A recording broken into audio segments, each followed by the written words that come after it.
but always willing to lend a hand when needed to anyone, friend or foe.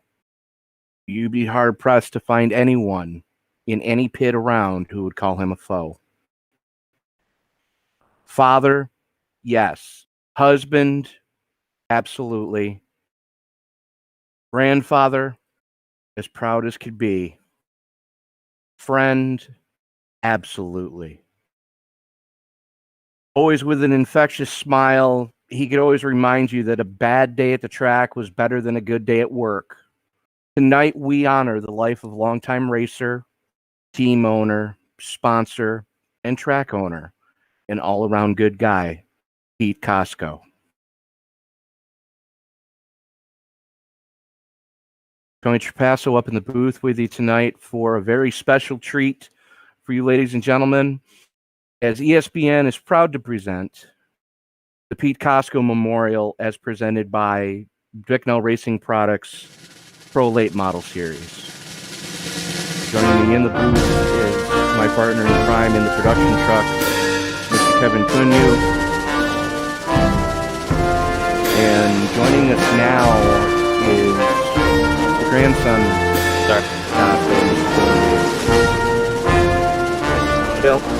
Dylan. How about, I'm excited about tonight, but in a reserved sort of way.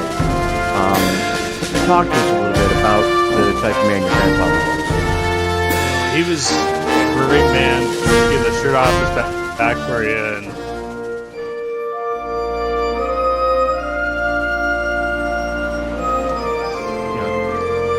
at the racetrack, and in mind that you needed something from like a part, for instance, or a tool, he would be the guy to go to every single time. He would give you what you needed, no matter who you were. You could be enemies on the track, being the best friend off. Yeah, that was the impression that I got from talking to some people about your grandfather. Now, normally this race is run in the shall we say, real world, but we're bringing it to the virtual world due to different things that are going on around the world right now. And unfortunately, while we all can't be together at the track, we at least get to honor your grandfather in this way. Yeah, for sure.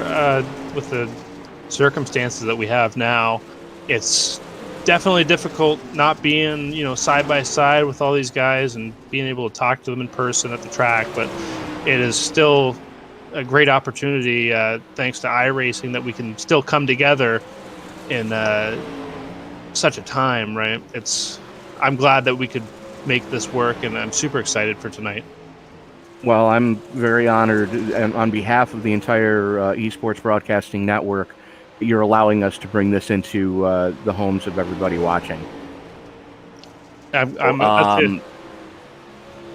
ahead. I'm super happy that we could actually, bring it to the people that would be there every year at the racetrack. It means a lot to them as well to watch this annual race that this year just couldn't be. But now, of course, it can. And the spectators that, come every year and watch and love to be at the track are now able to, thanks to you guys and the iRacing platform. Well, we do need to definitely thank the fans for tuning in, but we also need to thank our sponsors tonight. Biggest one that we do need to thank is going to be Pete Cosco Haulage Limited over in St. Catharines, Ontario. We need to thank Barry Davidson Line Marking and Property Maintenance in Hamilton, Ontario. We do need to thank Rival Powder Coating in St. Catharines, Ontario. We need to thank Bicknell Racing Products in St. Catharines, Ontario, Canada, and Niagara Falls, New York, United States. We also need to thank MDR Designs for doing a ton of custom paint jobs tonight. And Pat Reiser and the Not Just Another Racing podcast for putting up some of the purse money tonight. And speaking of money, we have some special stuff going on. We have lap sponsorship tonight, folks. Now, that's not something that we normally see in the iRacing platform, but we're going to run down the list real quick. MDR Designs has put up a free iRacing paint scheme for whoever is running third on the third lap. We need to thank Carl Wood for putting up a $5 bounty on ninth place in the sixth lap. We need to thank Regional Car and Truck for putting a $25 bounty on 10th place in the 10th lap. 15th place on the 15th lap, a $25 bounty from Regional Car and Truck. We need to thank the entire Davidson family for putting up a $20 bounty on whoever is running 17th on the 17th lap. Now, Dylan, I know that one is going to really be special for your entire family. Yeah. Because your grandfather ran the 17C for many, many years. Yeah. The 17C was the infamous number, it's been his number since he started, right? And the other thing was Travis Miller, a top runner here with us tonight. He is running the 17C tonight, and I also have a throwback scheme on my own car. Both Cosco cars, his and I. So I'm super excited to see those cars out on the track, watching the replay and everything else. But yeah, very cool. Very cool. Moving forward, we've got again from Regional Car and Truck. Thank you again, $25 for 20th place on the 20th lap. Mr. John and Ms. Heidi Daniels going to be putting up $10 for whoever is 21st on the 21st lap. Then we move to the 33rd lap, and Bicknell Racing Products iRacing Series put up a $20 bounty for whoever's running 14th on the 33rd lap. Now, there is a little bit of a joke there, but we're not going to get into it for reasons. And then we have to thank Rival Powder Coating, putting up a ton of laps starting on lap 50.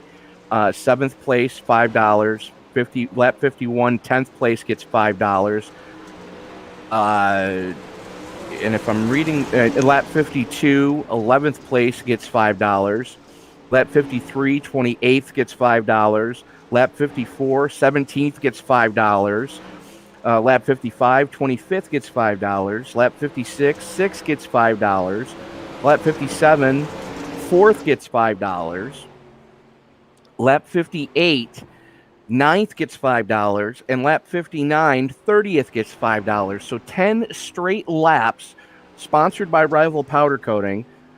Different drivers throughout the field are going to be scoring $5 apiece. Lap 69, Carl Wood put up $5 for 15th place. Lap 72, Liam Daniels put up $5 for 16th place. Lap 84, 17th gets paid $20 from Mud Puppy Racing. The BRP iRacing Series put up another $20 for 88th place. The 88th lap, 16th place. And then lap 117, MDR Designs is going to pay 17% off any iRacing paint scheme from MDR Designs for the top 5 at the finish. Plus, Dylan, I believe you said that there was guaranteed money to start? Yeah, so the payouts, as you guys may have seen on the poster, goes from 117 to win, which is the big prize tonight. 75 for second, 50 for third, and 25 for fourth and fifth. And some additional money given by Cosco College for the sponsorships here will allow us to give $10 to anybody who starts the A main. And so that's going to be big for these guys. They're going to be racing hard to get into the position to get that extra $10. And then we also have a hard charger award, which is also the driver of the race. And that'll be determined later on, as well as a hard luck award. Both will be granted at the end of the race. Very cool. Very cool. Well, Dylan, we're not going to keep up too much more of your time. As you need to get some hot laps in, as the Yeah. track is starting to get a little rubbered in down low, sir. Yeah, I gotta go out there, turn some laps, and see what we can do. So hopefully we can see you guys at the end of the night up on the booth for the top 3. All right, sir. Good. Best of luck to you, and we'll see you there. Thank you very much. See you then. That's Dylan Davidson, grandson of Mr. Pete Davidson. Again, special event tonight. And, I'm looking at some of these times, not big surprises where who we're seeing running where. Uh, Anybody want to take a guess who's the top of the pile right now in the hot lap session? If you guessed the 35 of Nick Cooper, you guessed right. Points leader Tom Richards currently sitting second quick, and very close times between the two tonight. So this could get very interesting as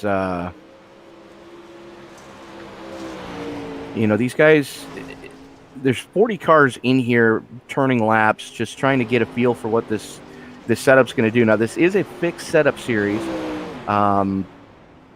which means that everybody's got the same shocks, the same springs, the same air pressure in their tires, the same stagger, the same lead on the third link, the same J-bar settings. So all things are equal except the loose nut behind the steering wheel. So, the big question that we have, and Kevin in the production truck, I'm going to bring you into on this conversation because you've been with me for the past few weeks. Can anybody stop Nick Cooper?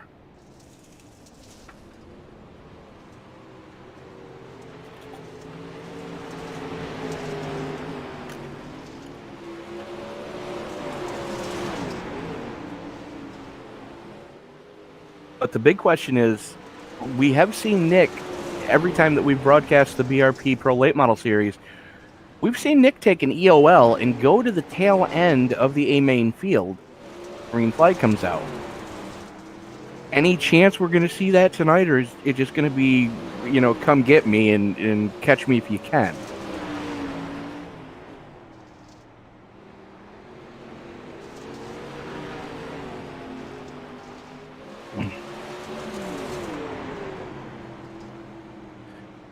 Well, that's a scary gamble if he's going to try it, with this big of a field and this packed of a field.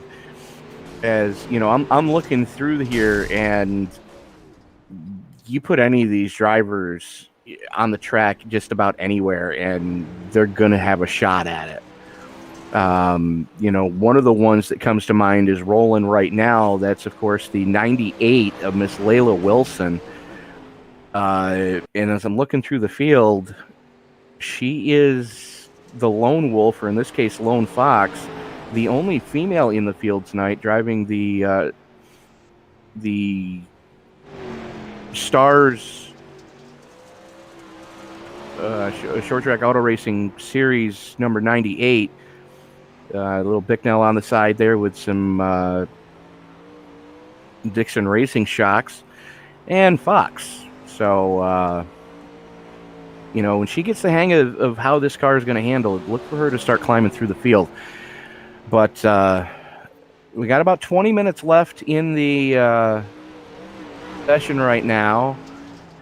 And real quick, I do want to just say that if you like what you're seeing, please like, favorite, subscribe, share, and turn on the bell notifications so that you can join us for what we do here on the Esports Broadcasting Network. 7 nights a week starting tonight, as we will be broadcasting 7 nights a week from now on. There's at least one broadcast tonight. Once we're done here, you can tune over to Frank Marchese and Tyler Vickery, I believe, who are going to be... Oh, I have no idea where they are, but they're with the Western States series. So that's going to be something to keep an eye on.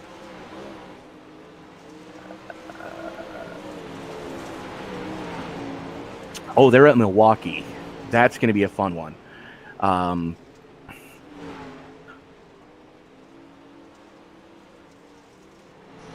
Oh, okay. So let's go back to what we were saying. Do you honestly think anybody can stop Nick Cooper? And if so, is he going to do what he's been doing and take an EOL at the start of the A main? Yeah, sorry about that. I was answering you, but only you were hearing me.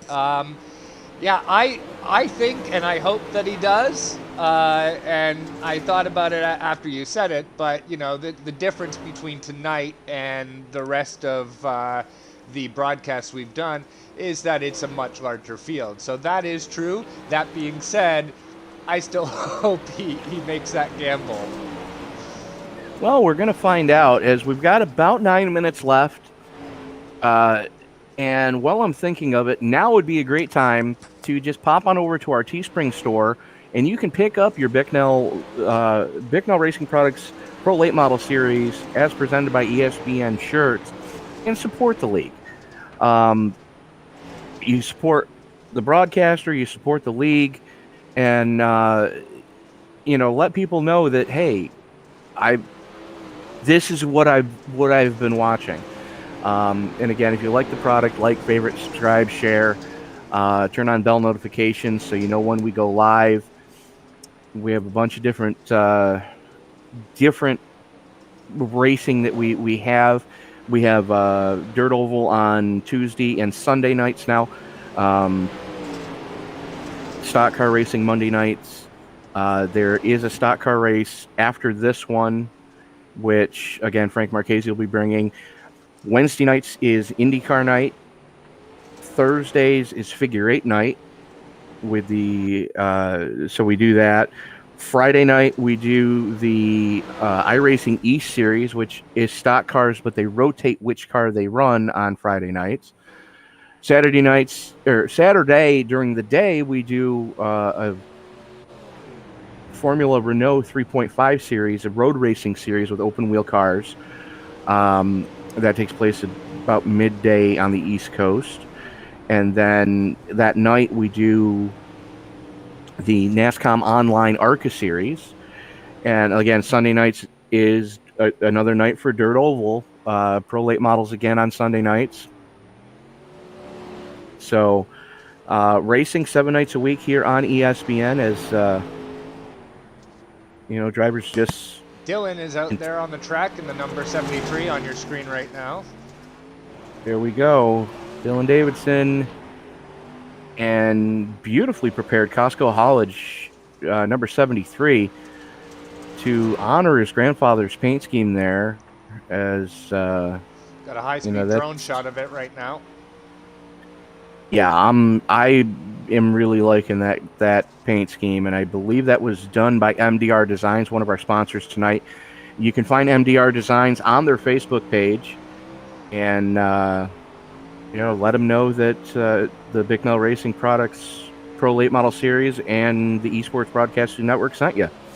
As Dylan turning some laps currently.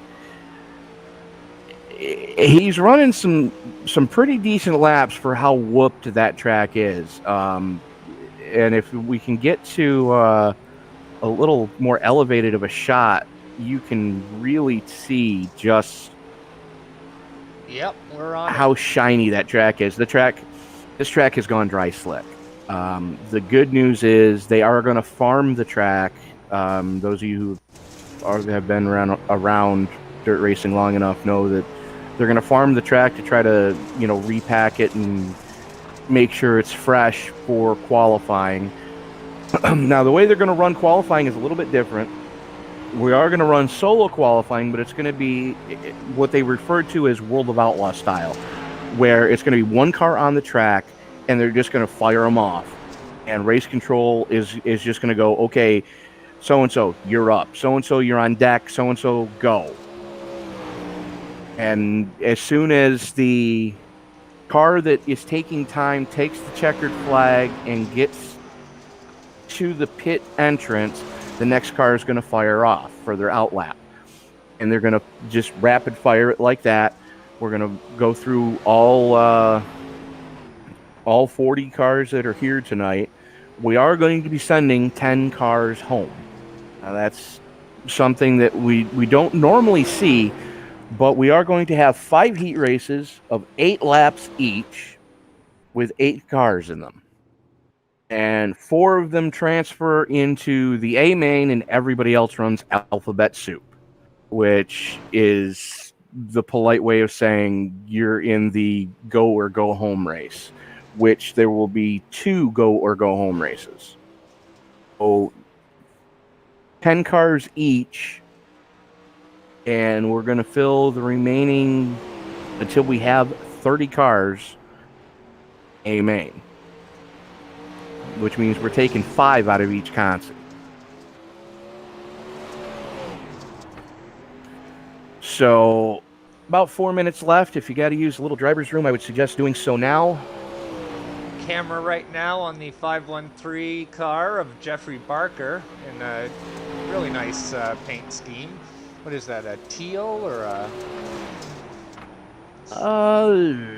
Some of it's teal. The other, I would say that it's I do like I do like green on a race car.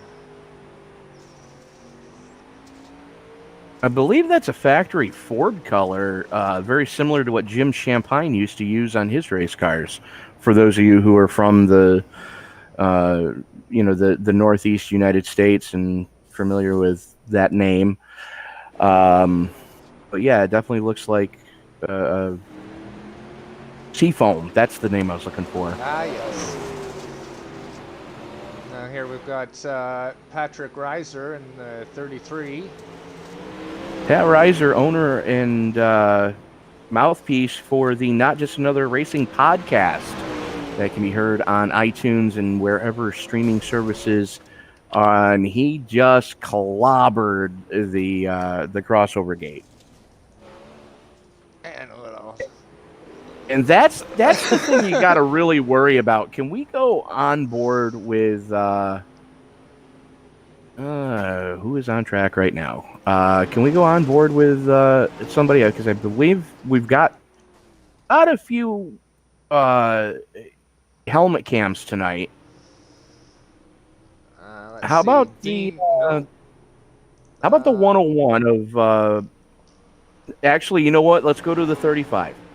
The 35. All right, Nick Cooper. Let's go on board with Nick Cooper because I did. He's one of the ones I did get a helmet cam on. So as he hauls it down the back straightaway there, it really tightens up coming off of 4 as he flies under the flag stand. He throws it into turn number 1, and you can see just how wide this track pans out. But right there where he just passed, you saw those yellow barrels to the right side. There's a gate there that if you're trying to run the cushion later on in the event, you really run the risk of tagging that piece of steel, and your car is not going to like you after it if you have a car left. Because that piece of steel I have seen knock the rear axle out of numerous race cars over the years. So, something to really be mindful of, especially as that cushion pushes up the track as the race wears on tonight. But the other thing you really got to watch out for is as that front straightaway narrows, there's a nice bump directly under the flag stand. It's where they dug out for the timing and scoring sensors, and you can feel it in the car. And in some cars, it even pops the front wheel in the air. But it's definitely something to be mindful of. And if you're wondering what those splotches are, that is actually mud flying onto the lens of the camera there. So it's not your screen. Yeah, and what you're seeing right now is exactly what Nick Cooper is seeing. So that's not a mistake. That's the realism that iRacing puts into this simulator. as the checkered flag does come out, and we are going to go. I think they got that backwards, but we are getting ready to fire them off for the qualifying session. Single car qualifying. Let's see who the first victim is going to be.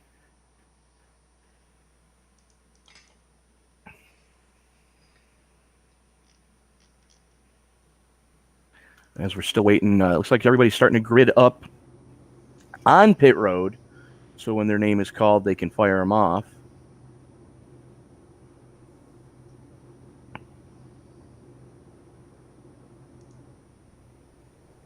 And off, who's that going off? Is that Nick That's Cooper. That is the 35 of Nick Cooper, who, those who've been following the BRP Pro Late Model Series here on ESPN, Nick has strung together 4 straight now. Can he make it 5 tonight here in the Pete Cosco Memorial? As he takes the green, hauls it down the back straightaway, the D-shaped demon of the South is coming across for first time, 16.515 for his first lap. And coming around out of turn number 4 for his second. Not going to improve that time. So rolling next, we have Thomas Richard in the number 3. And Thomas Richard's rolling right now. And taking the green flag in that beautiful 3T. Purple and orange, they just go together. They do. And bringing it out of turn number 4, kind of flirting with just touching that cushion. And 16.85. See if he can improve on his second lap as he throws it into turn number 3, right down near that wall. Slides up a little bit, and that's not, well, 16.796. A little bit of an improvement. So that's going to be, I believe Matt Bove is going to be the next one to roll here. There we go. They are giving me the list finally. And Bove not rolling yet. There he goes. I'm not seeing it. So Bove, he is on track now. What's the number? What number of his car? You had to ask me, didn't you? 2. He's got the transponder for the car number 2 in there. Yep. As he takes the green.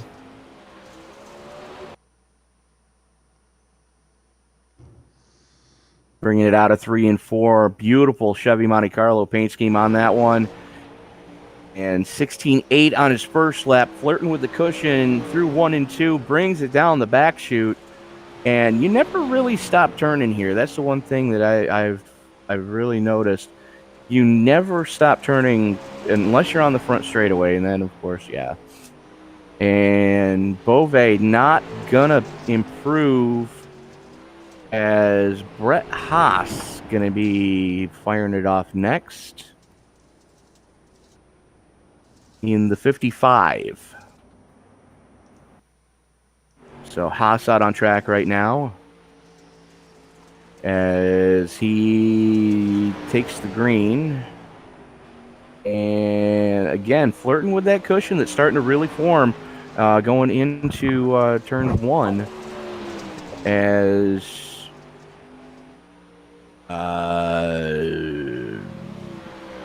not sure what that was all about, but okay. Cosco 16.934 for his first lap, and not going to... Actually, that was his second lap. I do apologize, ladies and gentlemen. I was taking care of something behind the scene. Chase Richner going to be rolling now. The number 9 of Richner Getting ready to take the green, and there he goes to start his first flyer. Something sinister about a black car. It looks like he's rolling. That car looks like business. Yes, it does. The attitude of that car is just like what we saw with Nick Cooper on his first.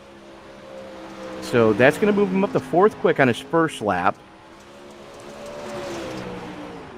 And he was really winging it down the back straightaway. Revs going way high. 16.773. That's going to be good for second quick so far. As Travis Miller in the 17 starts rolling. So Miller takes it down the back straightaway to get ready to start his flyer. And again, a lot of MDR designs here tonight. Got to give Matt a lot of credit. And just some gorgeous paint schemes. I was just going to say, I was like, each one, I'm like, okay, that one might be my favorite. This one here has a real good look to it. And I like how they did. And nice time as well. That is quick time. Travis Miller really putting in work right there. A time to match that fierce paint scheme. And he not going to improve on his second lap, but his first lap just uncorks one. Right. 16.480. Who do we have next? Good. Tyler Pachelski in the 21. As we have seen Tyler's had some good runs as of late. Not the finishes he was really hoping for, but all things considered, he's been running pretty decent, really consistent. And we notice that Tyler really likes to run down on that low line. Not really coming up off the inside wall much at all, if ever. 16.998, just barely squeaking under the 17s. As Pachelski brings it down low again. And like we saw with Cooper and Miller, you got to flirt with that cushion. Take it out to dinner. Or maybe a movie. You've got to flirt with it, but that's good enough for 6 quick so far. As it's Ryan Susi in the Mike Evans, number 39.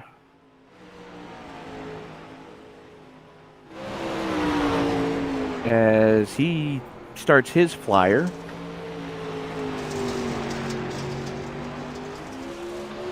Thing sounds a little down on power as he comes off a 2. Not sure what's going on there. I don't know if Ryan's happy with the way that car is going to be performing. He's definitely not going to be happy with that time. 16.746. That is good enough for third quick, but as competitive as Ryan is, he's probably going to want more. So coming across for the second lap, not going to improve. 16.9. So third quick with a 16.7 for Susi in the Mike Evans number 39. And next up is Pat Reiser in the Not Just Another Racing podcast number 33. As he comes out to start his first flyer. Right down on that concrete wall. Flirting with disaster is Pat Reiser as he throws it up, backs it into the cushion, and fires it off down the back chute. You can hear him really working that throttle as he works his way off of turn number 4. Not the most stable run right now for Reiser. 17.049. So Reiser becomes the first one that hasn't posted a sub 17 on his first lap.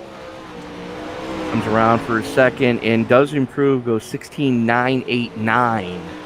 So that is going to put him last of those who have posted time so far. 1, 2, 3, 4, 5, 6, 7, 8, 9th for Reiser. And next is going to be Mark Murray in the 101. He comes out of 4, just cranking off the cushion, throws it under the green flag, and he is underway to start his first flyer. Really using that cushion, carrying a lot of speed coming off of 2. Bobbled a little bit, trying to recover. It carries a lot of speed coming off of 4. Let's see what type of time this is going to post. 17:088. So that cushion's pushing up more and more. Not the run he was hoping for. Kind of throws it low coming off of 2. Did that unsettle the car too much? That's the question, as he's right around mid-track. And 16.875. That's going to put him 8th quick. Throw me a Coke. Liam Daniels in the 71, getting ready to fire it off now, as he sits at the end of pit road.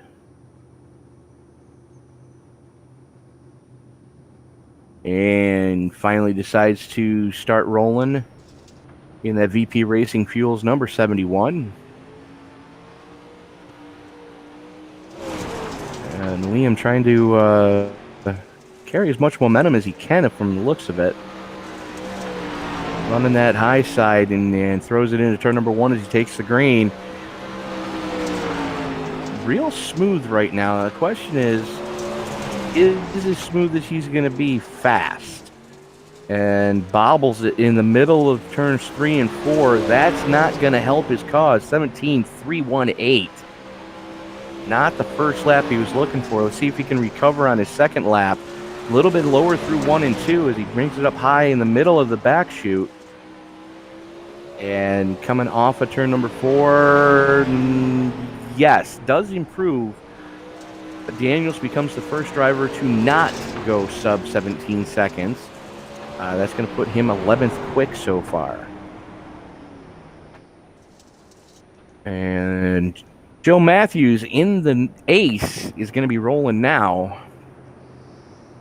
Kind of reminiscent of an old Chubb Frank paint scheme, if you ask me. Sorry, Joe I know you didn't, but the 1.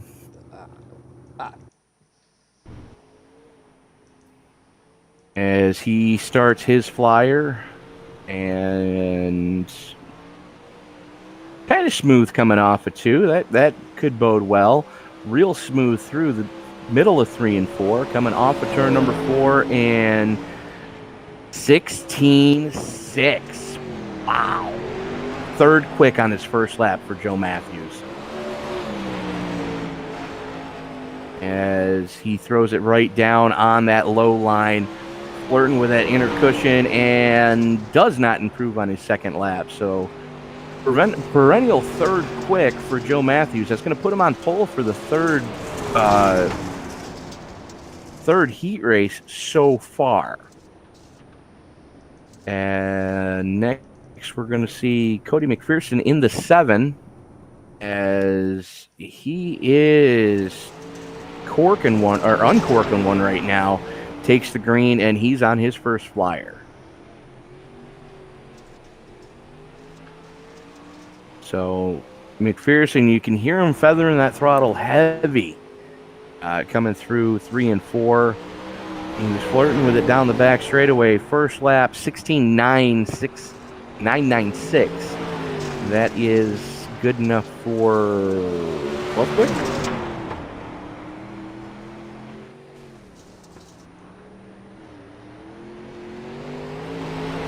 And not able to improve on his second lap. Did tag the wall a little bit. So second lap is negated by iRacing. Next up is going to be Dean Cider in the 84, as he's rolling out right now. Dean in the Canadian Auto Club, CAA. That's right. Canadian Automobile Association. That's what it is. Down here we just call it Auto Club. But Dean on his first one. And Down low, coming through 3 and 4, flirting with that inner cushion. Let's see what type of time he's going to post here first. 17.162. Going to go after some more. Throws it into turn number 1, backs it into the cushion, and rides that cushion all the way down the middle of the back straightaway. Throws it down low, going through 3 and 4, coming off of 4. Here we go. 16.956. It's going to put him, I've got him 10th so far. 11th. Yep. And the 333 of Adam Hilton. 3, there it is. And I like it. Oh, Kind of it's great. I love that. Kind Always, of a Kyle Petty feel to it. yeah, always love that. That look.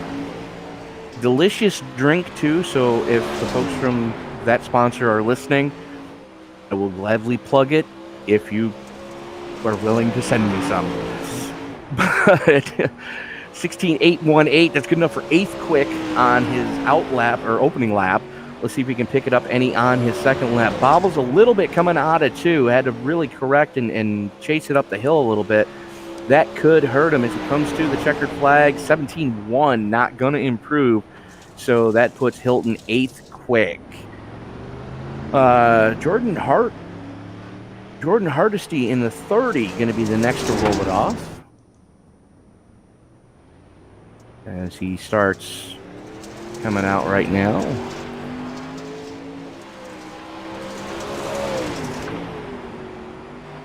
And coming off of turn number 4 in that Mustang. Sponsored by Cosco Haulage. See it right there on the right rear quarter panel.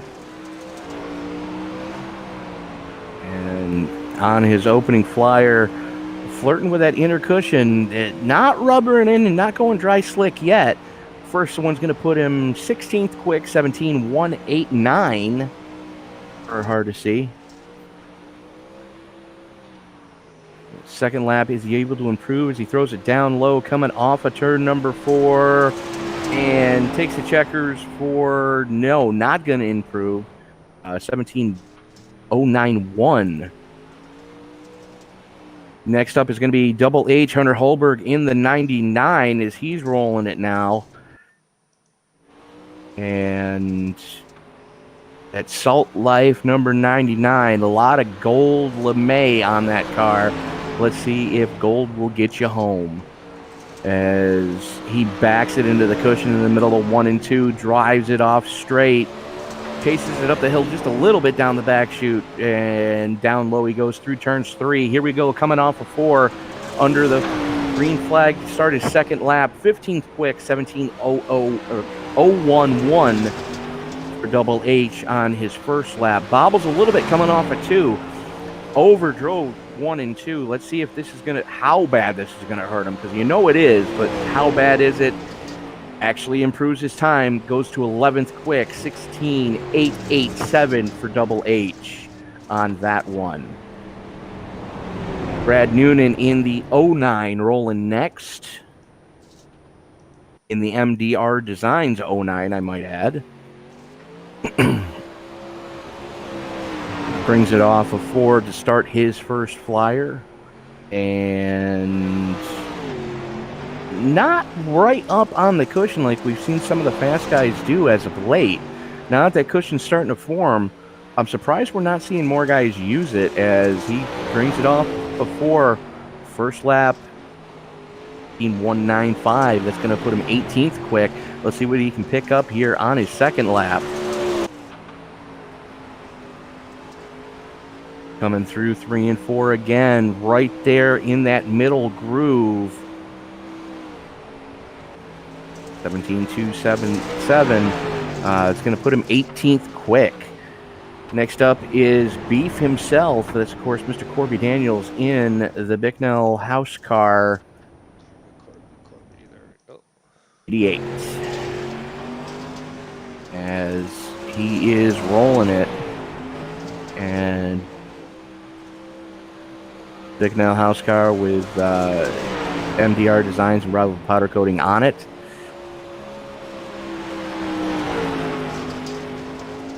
Right there on the cushion coming down the back straightaway. I don't think Daniels has gotten a wheel off of that cushion yet, using it to carry as much speed as he can. Let's see what this does for his first lap. 16.8.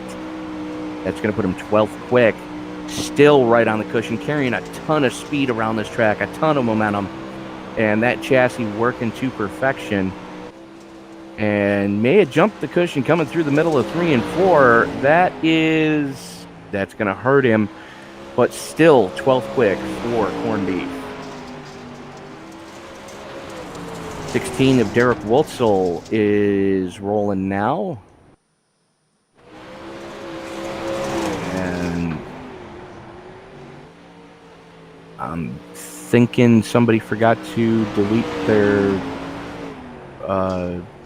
previous paint scheme for that car. Nope, just my eyes. Never mind.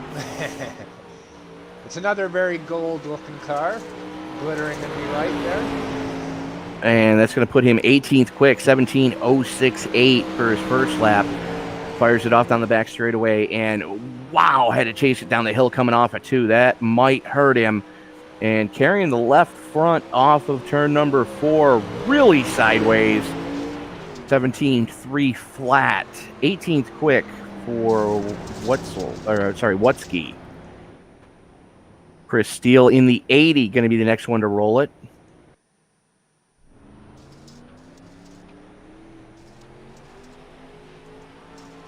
And down the back straightaway he comes in the Mega Plumbing number 80, carrying the left front high in the air as he comes off the cushion and fires one off under anger, taking the green flag, backs it into the cushion in the middle of 1 and 2, and chases it down the hill just a little bit. That could cost him, as he's right in that middle groove coming off of 3 and 4. First lap for Steele is going to be a 17.019. That's good enough for 17 quick so far. And second lap, he looked like he bobbled coming off a 2. That could have cost him a little bit down the back chute. So let's see what happens coming off of 4 under the checkers, and 17.196. So he's going to stay with his first lap, 17th quick for Steele. One of Derek Moore going to fire it off next. As new paint scheme for Moore. We've seen him running some red schemes as of late. Now running the, it looks like gunmetal silver and yellow tonight. As Moore takes off to start his out lap. Coming off of turn number 4, carrying that left front high in the air and flirting with disaster coming on the front chute. He was real close to the wall there. And you can see, Kevin, there's a little bit of shine taken to the track in certain areas. I'm thinking that bottom lane might finally be whooped as Moore goes 21st quick, 17.095 on his first lap. Let's see what he can do on his second lap, if he can pick up any. Right down on that concrete wall, coming off of turn number 4, carrying that left front high in the air, sideways. 20th quick, 17.090 for Moore.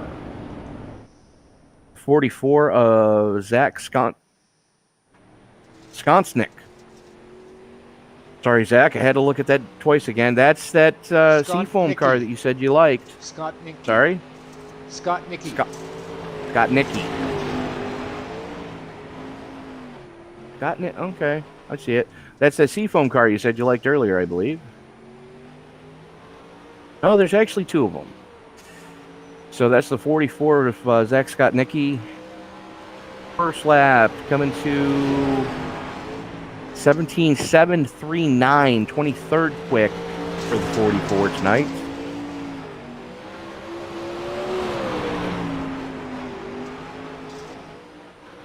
And a little bit of a bobble in the middle of 3 and 4, got it completely sideways. 17.222, that's still 23rd quick for the 44 of Scott Nicky. Zast Designs and Photography seems to be the sponsor on that machine at the back there. Yep, and here comes the car you said you liked, the 513 of Jeff Barker. Oh, I also like the number. For reasons.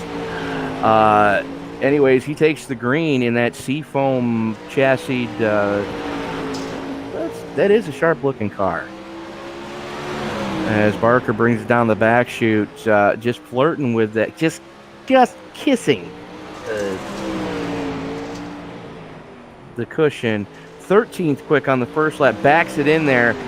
Not going to help his cause, even though he is running, I believe that's a Pontiac. Yes, it is. Pontiac knows on that. And not going to improve on his time. 13th quick for Barker in the 513. I believe, is that Suzuki? I believe so. But our good friend Dean Metzler is out on track right now in the Brewster Baker Bicknell house car. And for those of you who are 80s movies buffs, think back to Kenny Rogers and Six Miners traveling across the country racing. Yeah. Can't get away with that stuff today. Nice reference. 25th quick for Metzler in the 49. Let's see if he can improve on his second lap. Carrying that left front as he hauls it into turn number 3. Talk about leaving the left front at home. That car really rearing over on the right rear. Not going to improve his time. 25th quick for the 49 tonight of Metzler. Sebastian Labonte going to be next in the Fox Racing Shocks number 26. I'm waiting on him to start rolling it. And there he goes. Just look for bright green. You can't miss him. As Labonte brings it to turn 3 under anger, carrying the left front in the air, flirting on that cushion. Let's see what type of time he can put up. Jumps the cushion through 1 and 2. That's not going to help his cause, because he has to chase it down the hill to try to get it into dirt that has grip. And just jumps the cushion through 3 and 4 as well.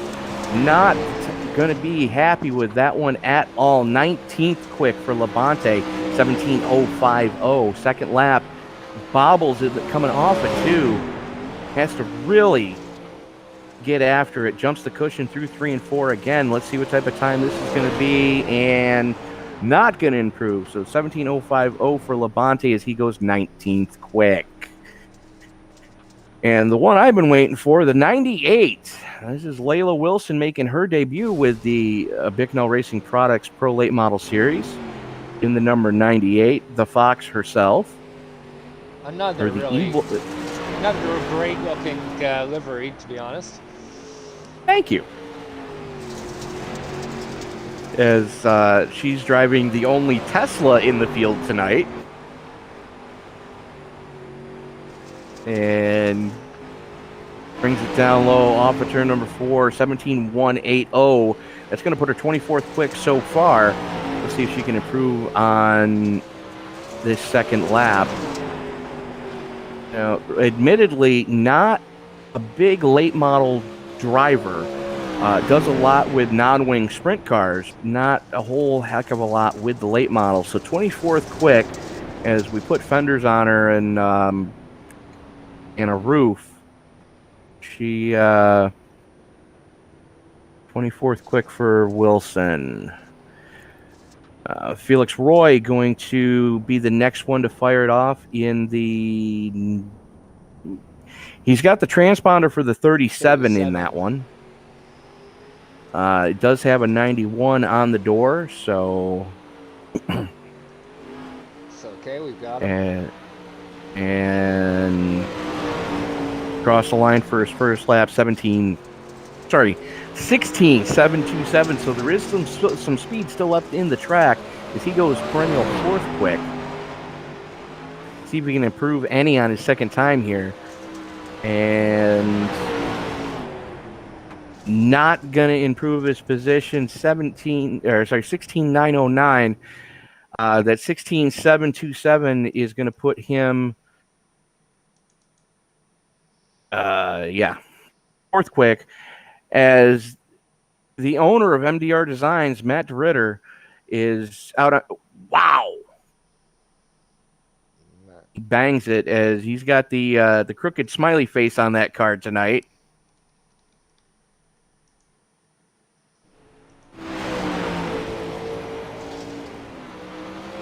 As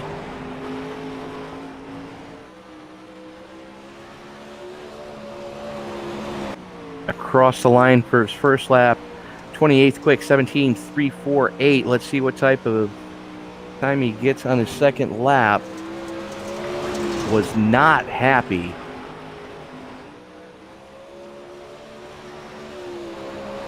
That first one, let's see.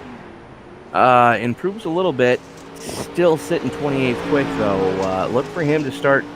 And the one thing I noticed about DeRitter, he doesn't time trial great, but look for him to start making time up in the feature. Great. As another familiar. Great paint scheme by MDR Designs there. Just had to mention. Absolutely. It's the 97 Mike Main out on track right now. And we've seen Mike before in a few races here on ESPN. As he comes out of turn number 4, really fighting that car right now. That car is not looking happy as he is just sawing at the wheel.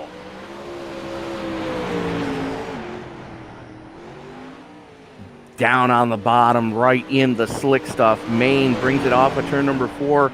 Is going to improve his time. That jumps him up to 27th quick.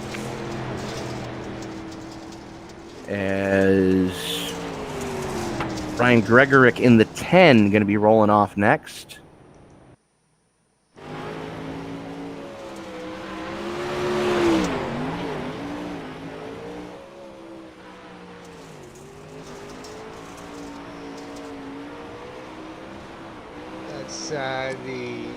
Here, sorry. Is that Swindell Speed? That's what I'm seeing. Frontier Auto and Swindell Speed. First lap in the books, 25th quick for Gregorick. And bobbles it coming off a 2. Not into the slick stuff, had to chase it up the hill. Right down in that middle groove, right above that slick stuff. And second lap, not going to improve his time. 25th quick for Ryan Gregorick in the 10. The 52 of Shane Pierce going to be next as Gregorick spins it out in the middle, or coming off a 2. It's off the track quickly. Shane Pierce in the 52 coming under... Takes the green. And sidebyside.com, number 52. As looks like he's using that cushion to his advantage. Just bouncing it off there as he has to. Keeps it kind of straight, coming off a 4 and 17.076. That's 23rd quick so far. What type of drive can he get here? Just keeps it down low, coming off of 1 and 2 into 3. Real low this time. And no moisture down there, and bangs the wall. That's going to negate that lap. So 23rd quick for Pierce. The 196 of Rich Perina is going to be next.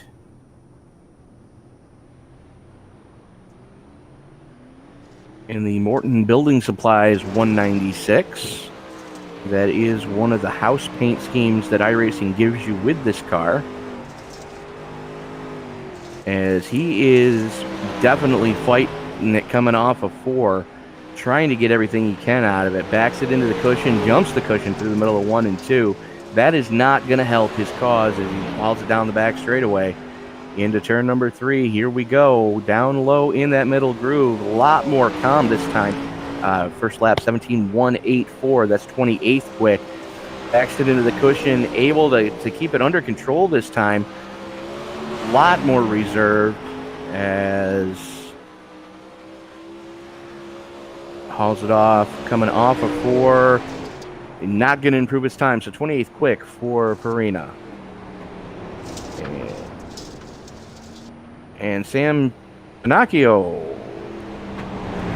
Sorry, Sam, if I'm mispronouncing that, but nobody gave me pronunciations before the race, so we're going with it. In the Nuclear Banana, 311. Math today, really, I can, folks, I promise.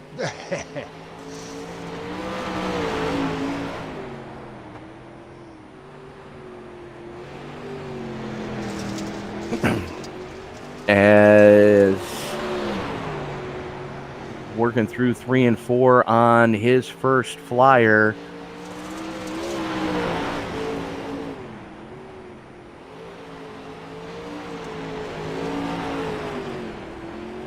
Ninth quick, 17.187 on his first lap. Bobbles it coming off a 2. Not going to be happy with this effort as comes off a 4 and 17.205. Still 29th quick for Pinocchio. And the man we've been waiting for, the 73 of Dylan Davidson, out on track right now. There's our boy. In the Cosco haulage, number 73 brings it down to take the green and running that middle groove, a little bit sideways going into 1, a little more sideways than he probably wanted to get that car. Looks a lot more stable through 3 and 4, coming off a turn number 4, 17.202. That's 31st quick so far. But then again, Dylan, not known as a qualifying specialist, but put him in a race and he's going to climb his way up. Right down low, coming through turns 3 and 4 again to take the checkers. 17.005.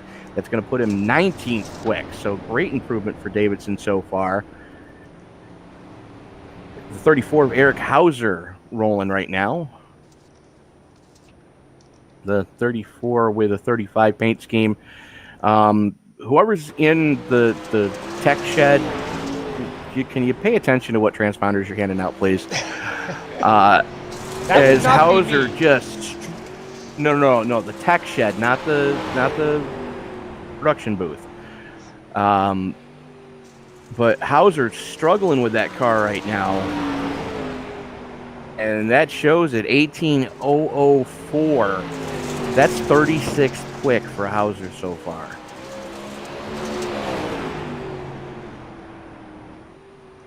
As slides up in the middle of 3 and 4 to take the checker.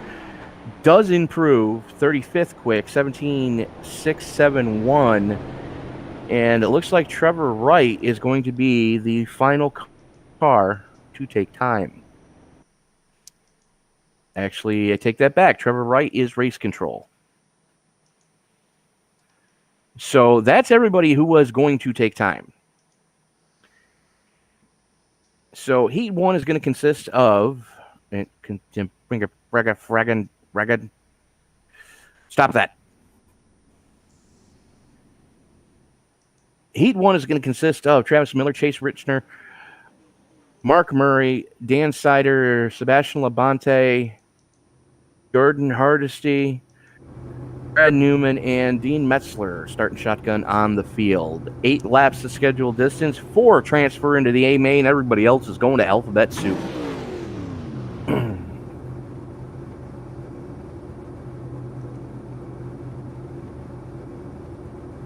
So Miller gets quick time tonight in that Cosco haulage, number 17C. Where it needed to be. Right there on point. So good on you, Mr. Travis Miller, for putting in the work tonight. It's good to see a 17C on pole again.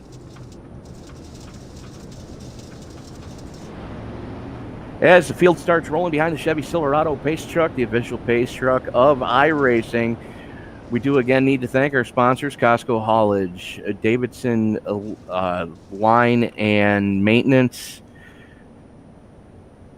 Rival Powder Coating, MDR Designs, and Not Just Another Racing Podcast with Pat Reiser. So the way this works, ladies and gentlemen, if you've not seen a Bicknell Racing Products Pro Late Model Series race before, the initial green is on the flagger. Everything after that is on the leader, and the leader can restart the race anywhere between turns 3 and pit out or pit in.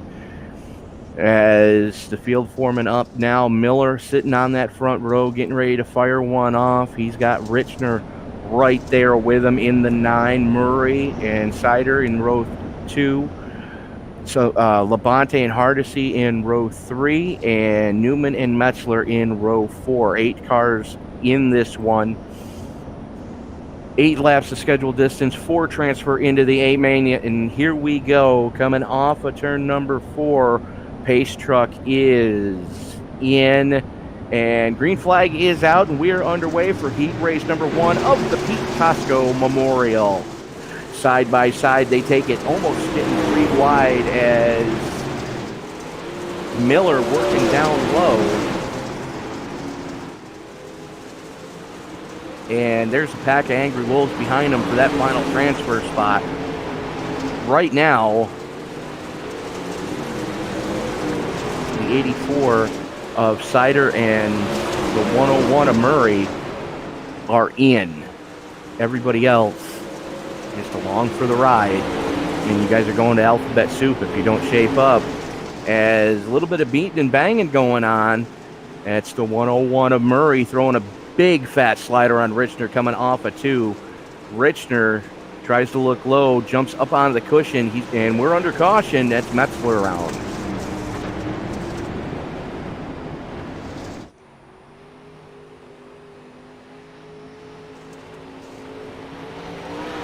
Metzler catching a big piece of that one. Looks like he just jammed the brakes to try to stay off of Hardesty. If he had gotten into him, Hardesty was definitely going around.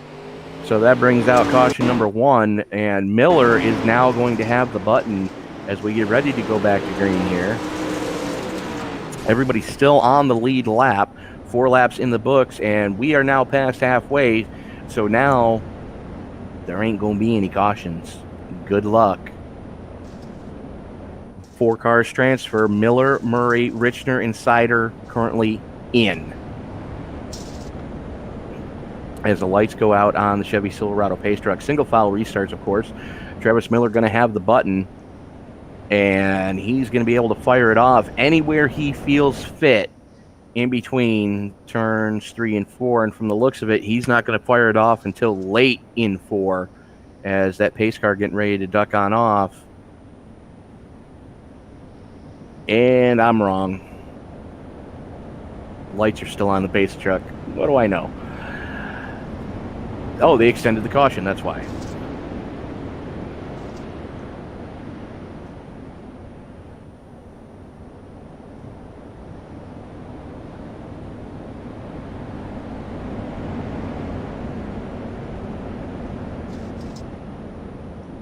Lights are now out on the Chevy Silverado pace truck. So this time Miller going to have the button, and he is well off the pace truck. And as soon as that thing moves, look for him to go. Middle of 3 and 4, and Miller fires it off. We are back underway. 2 laps to go. Popsicle sticks in the air as here comes the 101 on the high side. Mark Murray in that 101. Trying to see what he can do on the high side. Got a great restart. The battle right now is between Richner, Slider, and Newman.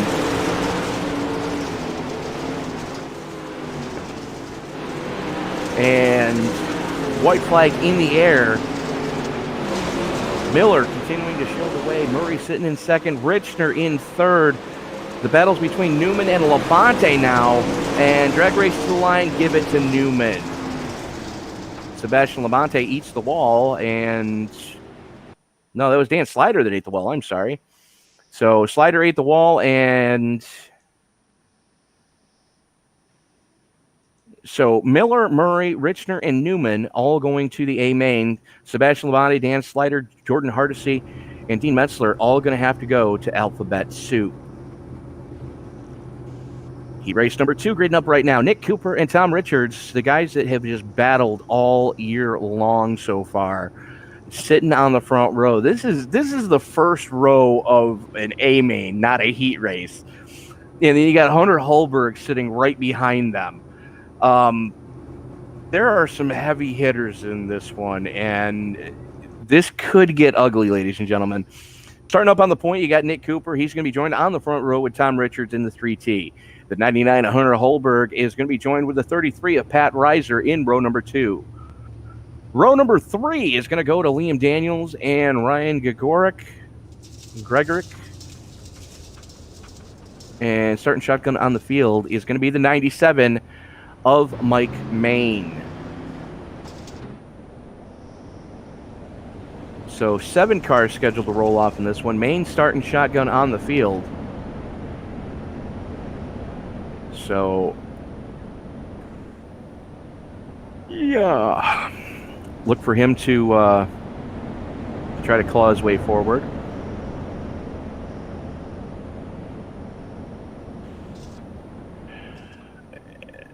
So, again, this one is just loaded. Yeah. I'm seeing absolutely. I'm seeing 4 names that we normally are calling at the front of the field on a weekly race. The guy that has strung together 4 straight, the guy that won the points championship, the guy that finished second in the points championship and has finished second 2 weeks in a row. So as the field works its way into the 3-4 complex, Cooper going to have to wait for the green flag to actually come out this time. This is going to be a fun one to see as the Chevy Silverado pace truck gets ready to pull on in. Pace truck's in, and green flag is out. We are underway for heat race number 2 of the Pete Cosco Memorial.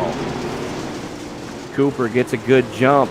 Richards staying right with him on the high side, and we know Richards likes to go to that high side on occasion. Right now, Holberg and Reiser under heavy attack right now. That is the 10 of Gregorick. And we're under caution.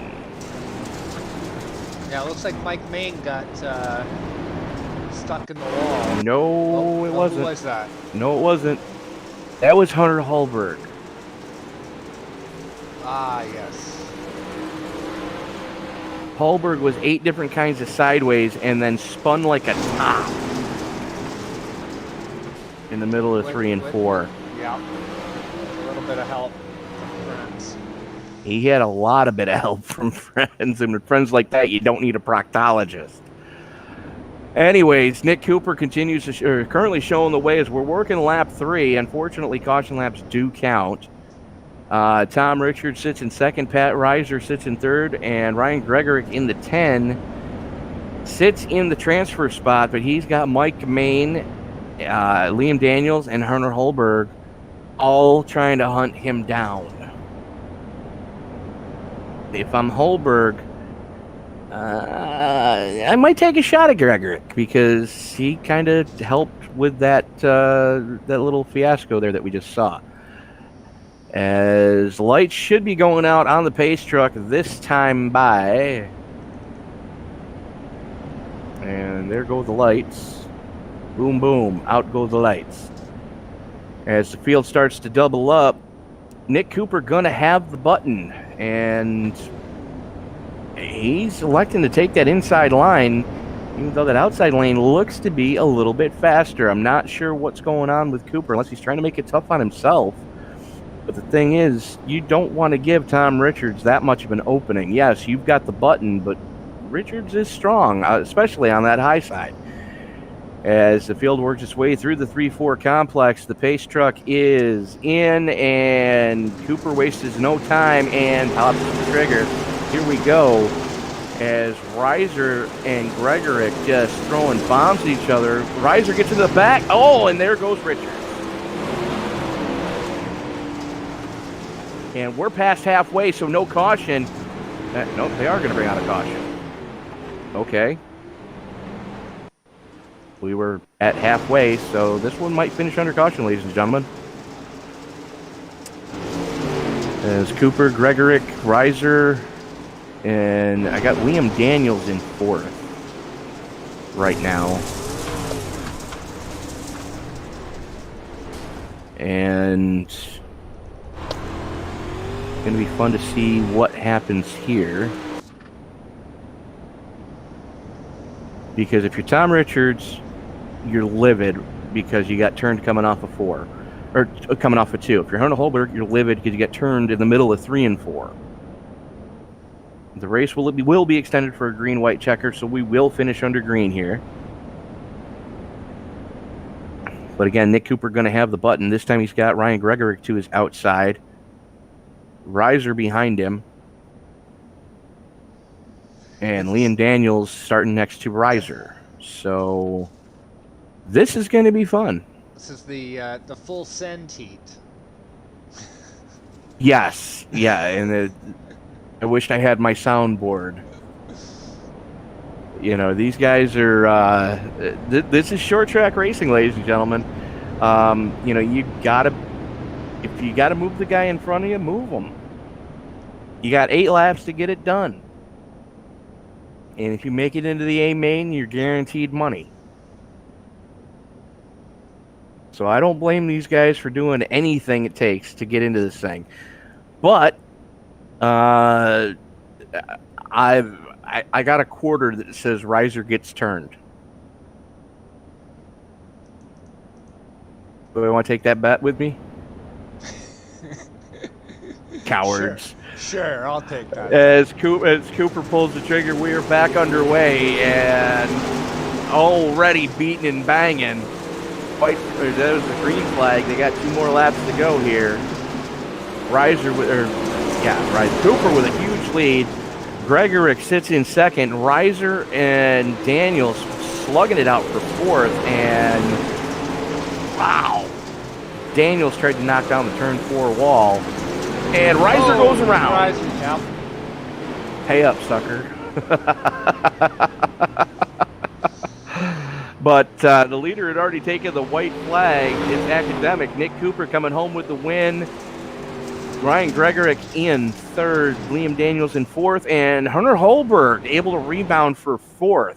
So Holberg gets the transfer spot. Tom Richards on the outside looking in. Wow. What a race. Mike Main going to the B main. And Pat Reiser going to the B main. As heat race number 3, starting to grid up right now. Up on the point is going to be Joseph Matthews in the 1. He's going to be joined with Matt Beauvais in the 2. Corby Daniels in the Bicknell House car number 88. He's going to be joined with Cody McPherson in the 7. Derek Wutsky in the 16 is got Layla Wilson to his outside, and Zach Scotchnicki is going to be starting shotgun on the field. So 3 heats the schedule. No, we got 5. Okay. I just can't see right now. So heat race number 3 out on track right now. Joe Matthews going to be showing the way so far. And we've already seen it's not impossible to start deep in the field and come to the front. We've seen it twice already. You just got to stay out of trouble. And that's where the problem lies. Can you stay out of trouble? Yeah. Yeah, that's the rub. I like how you put that.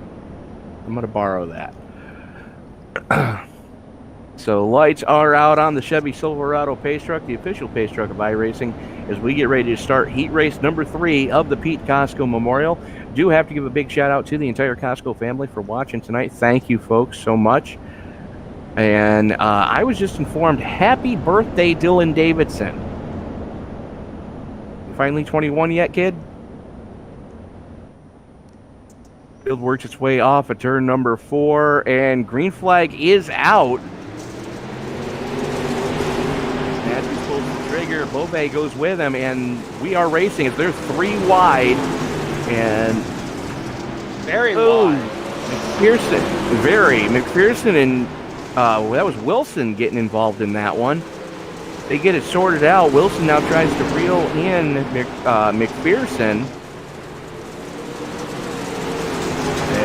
No, that was McPherson. I'm sorry. Wutzke is who's trying to reel in. It's side by side with McPherson right now. These guys are slugging it out back there. Beauvais in the lead, in command.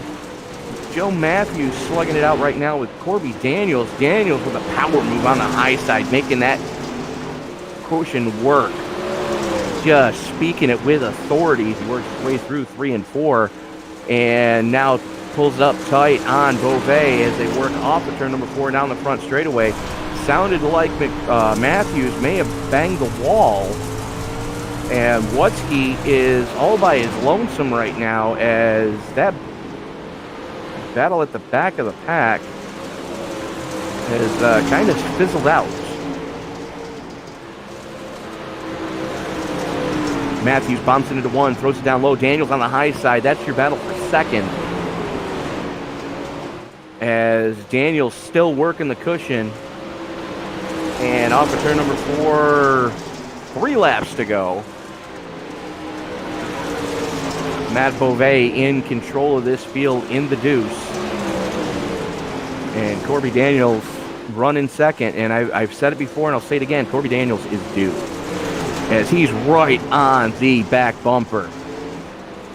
Popsicle sticks in the air. Daniels is going to have one more shot at him as they work their way through 3 and 4.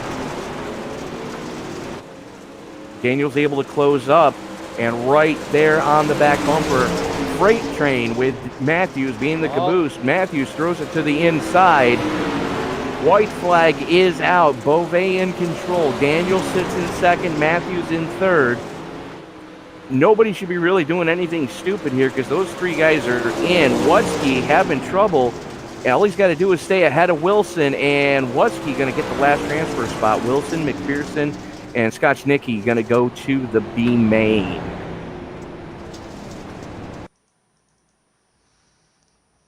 Well, that was great. That one. That was a nice race. Felix Roy is going to be starting on the pole for heat race number 4. He's going to be joined up there with Adam Hilton in the 333. Jeff Baker and Dylan Davidson going to be in row number 2. Shane Pierce and Richard Pariah are going to be rolling off in row number 3. And Matt DeRitter going to be starting shotgun on the field in row number 4. So 7 cars scheduled to roll off here in this one. 4 transfer, 3 go to Alphabet Soup. I'm going to take a stab and say Pereira. Richard Pereira. Sure.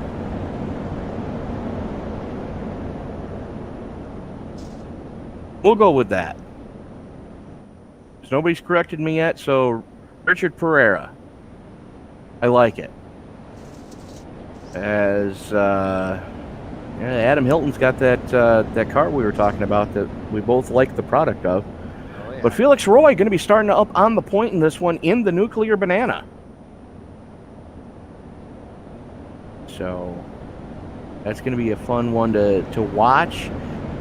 Heat race number 4. 4 cars go to the A main. 3 cars go to the B main. One of the 2 B mains we're having here tonight. I believe we're having 2. Don't quote me on that. As the field works its way through the 3-4 complex, pace truck getting ready to make that hard left turn onto pit road. Pace truck is in. Green flag is out. And we're underway. Roy pulls the trigger, and he's got company immediately.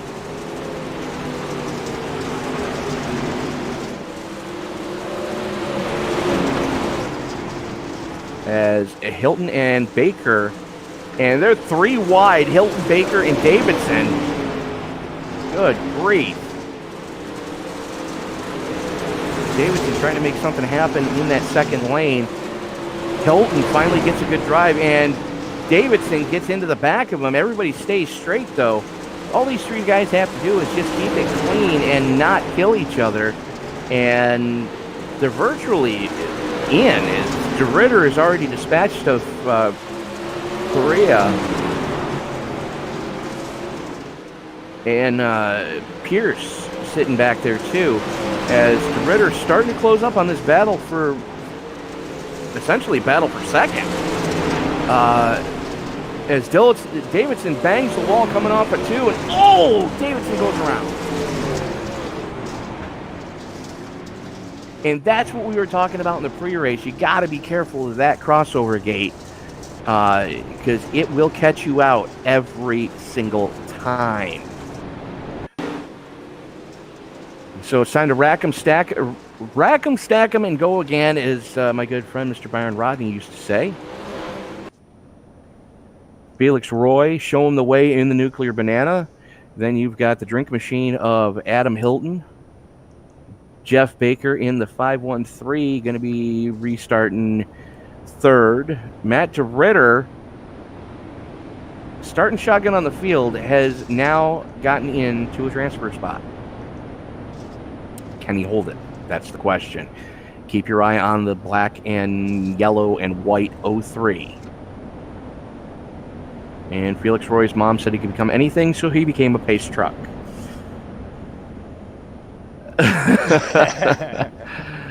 Only in iRacing, folks. Only in iRacing. I gotta love it. So, anywho, getting ready to fire them back off. I believe the lights should be going out this time across the stripe. So we are going to have a green-white checker. Here we go. GWC in the house. Go ahead and let us know you're watching with the hashtag GWC. As Felix Roy going to have the button this time. What type of restart can Hilton get? What type of restart can DeRitter get? Because we already saw him claw his way back in. And can Dylan Davidson put the number 73 Cosco Haulage ride back into the A main? We're about to find out, as the pace truck is in. Field in the middle of 3 and 4. Roy finally pulls the trigger, and we are back underway. The outside lane stacking up a little bit. Hilton not getting the restart he was hoping for. Davidson's got some uphill battles to climb. Hilton, Baker, and DeRitter slugging it out for that number 2 slot. DeRitter working that high line. Baker working the high line. And, I'm sorry, Hilton working the high line. Baker working that low line. As Felix Roy has just stepped away from these guys. So the battle right now is for third. Checkered flag in the air for your winner. Felix Roy, Adam Hilton hanging on for second. DeRitter hanging on for third. Baker coming home in fourth. Dylan Davidson going to have to go to alphabet soup. He's got Richard Perea with him. And what the hell just happened? There it goes. He's got Richard Perea with him, as well as Shane Pierce. So next heat race is going to be Ryan Susi in the Mike Evans number 39, starting up on the pole with Tyler Pachelski on his outside. Brett Haas in the 55 and Chris Steele in the 80, going to make up row number 2. The 91 of Derek Moore and Sam Pinacchio are going to make up row number 3, and starting shotgun on the field, Eric Hauser in the 34. 7 cars scheduled to roll off here. 4 will transfer. 3 go to alphabet soup, and you know the story from there. So, am I seeing that right? Does this say D main? Yes, it does. E main, C main, G, and B main. I'm hip. I said alphabet soup, but apparently they weren't. So here we go. Lights go out on the Chevy Silverado pace truck. Ryan Susi going to show the way. Pachelski going to be starting to his outside. And some heavy hitters in the front row of this one, Kevin. Oh, yeah. This should be a good one. You know, we've seen Susi and Pachelski slug it out week in and week out as well, as the field works its way down the backstretch here at Volusia, the D-shaped demon to the south.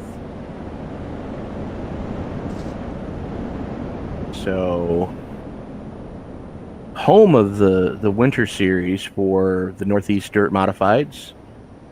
As the pace truck is in, green flag immediately out, and Susie asleep at the switch. Pachelski getting the jump on him on the high side, and he is bringing the 80 of Steele with him. Susie finally able to battle back on the inside, and we've got two lanes really starting to form up as 5/1000th of a second at the stripe. Oh, Susie gets it all wrong going through 1 and 2. That's going to let the 80 of Steele get through. No, I'm sorry. Yeah, you're right. Yeah, it's going to let the 80 of Steele get through. It's going to let the 21 of Pachelski get away. The guy that started 6th, Panaccio, is up into 3rd. And he's got Derek Moore in. Oh, hang on to her. They're 3 wide going into turn number 3. And that was the 55 of Haas jumping the cushion and almost takes out everybody. So the race right now is between Moore and Susie.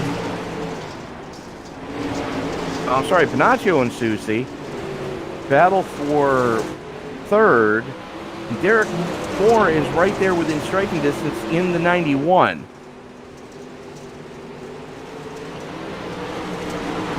And we're under caution.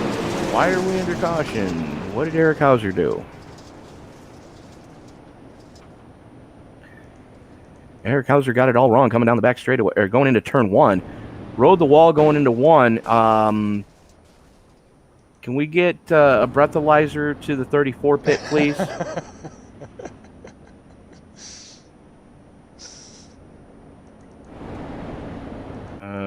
Yeah, breathalyzer to the 34 pit. Test the whole crew while you're at it. You know, I've you know how they have those. I don't know if they have them in the States, but up here if you go too far, they'll actually put a breathalyzer in your vehicle. Yeah, no, so they have those here. And I've seen some iRacing where I've been like, that wouldn't be a bad mod for, Yeah, exactly. Well, the other thing too, and I noticed this when I was working down south, is you see a lot of guys just wandering around on moped. Like, what the hell's with all these mopeds? Mopeds suck. And the team owner I was working for down there goes, "Oh, that's because he got too many DWs. They took away his license." Yeah, but he's still driving. He goes, "Oh, no. If it's under 35 cc's, you don't need a license down here." I go, "You mean to tell me I can drive a lawnmower down the street without a license?" He goes, "Yeah, pretty much." Yep. Okay, so if you see somebody just cranking down to the local liquor store on the moped, then it's because they've already got enough DWs to take the car away. So Pachelski going to have the button. Chris Steele going to start to his outside. Ryan Susie in the Mike Evans number 39 going to start outside or inside with Panaccio to his outside. So Panaccio currently in. Let's see if he can hold on to it as green flag comes out. Pachelski pulls the trigger, and we are back underway. And Susie slips up, drops back to 4th as... Oh, what was that? That was wow. That was Haas in the 55, and they're not throwing a caution. He's just sitting there. 55 and the 311 collided fiercely. Yeah, and the 55 went for a tumble. He just caught more airtime than a skateboard at the X Games, and that's our first, thank God this is a simulator moment of the night. So Pachelski hanging on for the victory. Chris Steele coming home in 2nd. Ryan Susie rebounding for 3rd. Come on. Damn it. What the hell? So, iRacing hates me. Uh-oh. Yeah. it won't let me go back and see what the results were for that last heat. Oh yeah, it takes away same on the Yeah. sense. So, anyways, Heats are you're fast going to and be just furious. surprised. So, Alphabet Soup, race number 1, Sebastian Labonte and Layla Wilson going to fire it off in row number 1. Row 2 is going to go to Derek Moore and Mike Main. Richard Perea and Jordan Hardesty going to roll off in row number 3, with row 4 going to Zach Skotchnicki and Brett Haas. 8 cars, and I believe we're taking 5. Serves me correctly. We had 5 heats, so yeah, we're taking 5.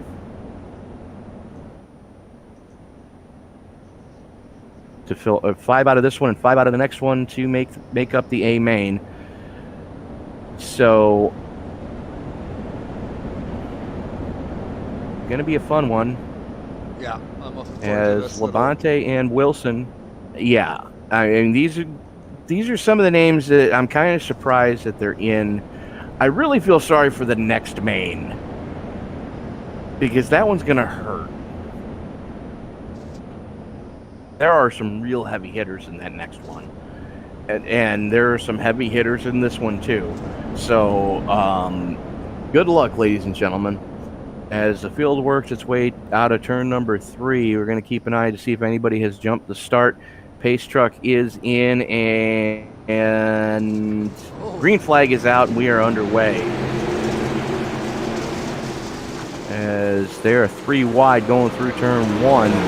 That's Wilson in the middle, and then the 91 of Moore hanging there with her. And contact going through 3. Moore just dive bombed. They got Wilson completely sideways. Right now, Hardesty holds down the number 4 slot, and he's under pressure from Haas as we are under caution. What happened there?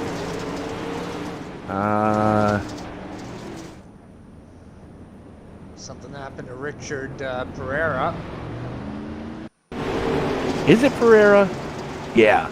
Okay, I'll go with it. EIR? Yeah, I'd say air. Okay.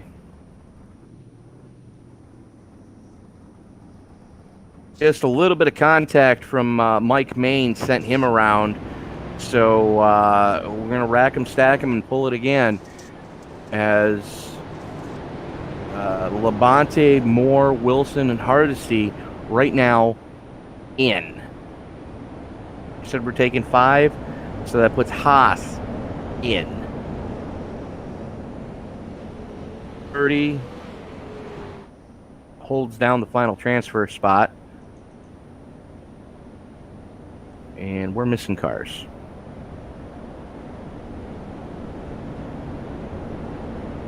I mean, not in this heat. There he is.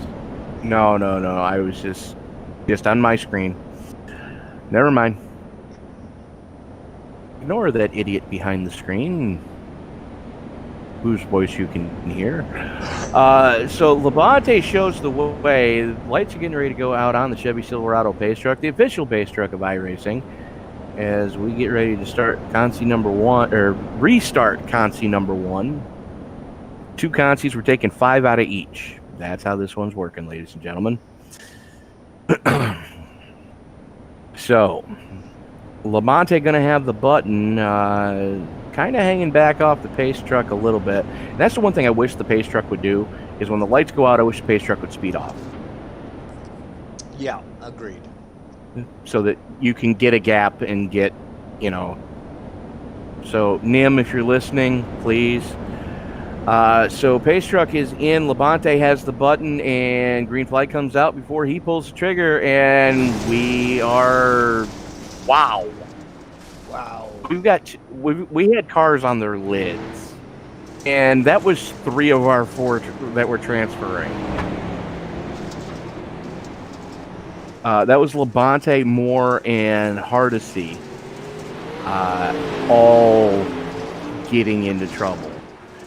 And Layla Wilson just inherited the lead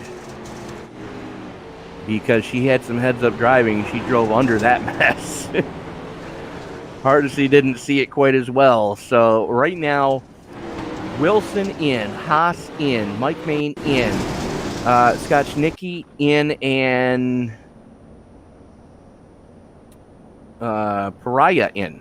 Pariah? How are we saying that? Pereira. Pereira. Pereira. There's not a third R in there though. But there's an EI. Okay. I don't know. Pereira. That's how it comes to my tongue.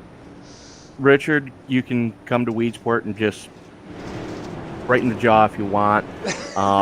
I'll be at Oktoberfest, so just show up and just pop me one. I'm done. So we're working with what we got here, which is sand. And I don't have much to work with to begin folks. with. It's just sand for brains. Sand for okay, yeah, sure. I was gonna say compost, but sure, we'll go with sand for brains. Thanks, Kevin. See if I pay you on time again. Anyways, Layla Wilson gonna have the button this time in the Short Track Auto Racing Series number 98.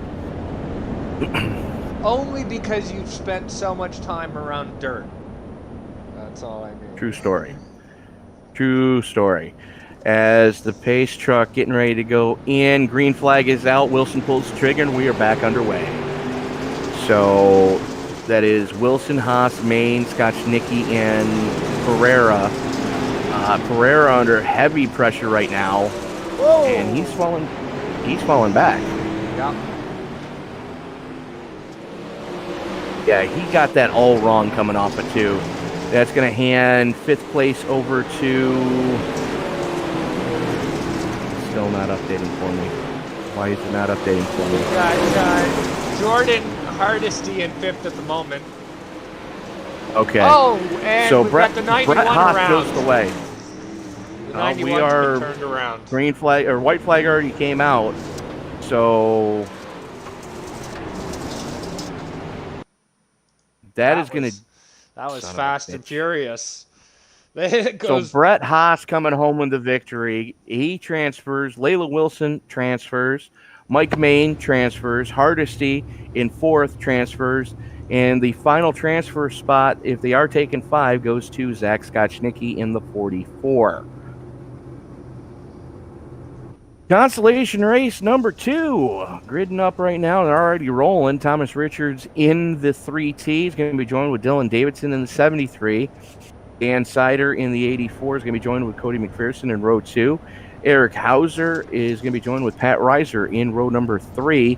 And row 4, we're going to see Dean Metzler and Shane Pierce. So 8 cars in this one. We're sending 3 home. So let the games begin. It's Thomas Richards, your defending series champion. When they had the Monday night points racing, Richards won that championship. And now you see why I say that this is a kind of a heavy hitters Oh yeah. B main. Yeah. So yeah.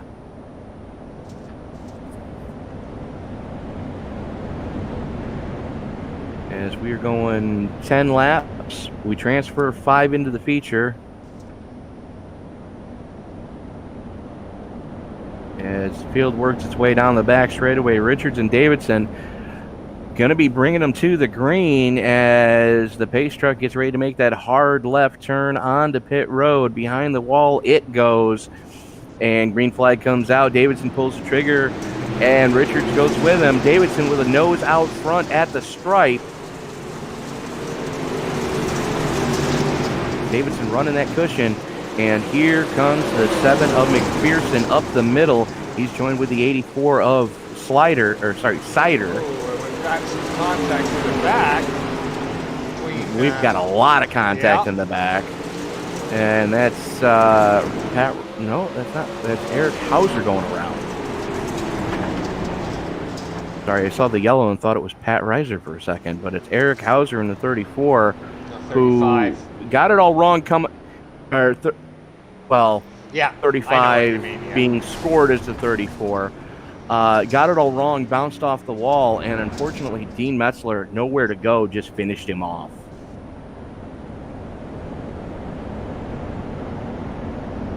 So rack 'em, stack 'em, and do it again.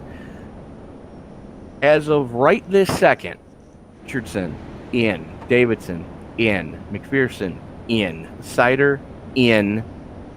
That sounded so wrong. And Pierce in.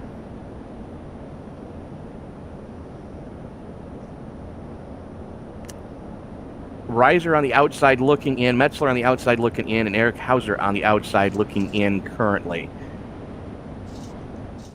As the iRacing flag person waving that flag like their life depended on it.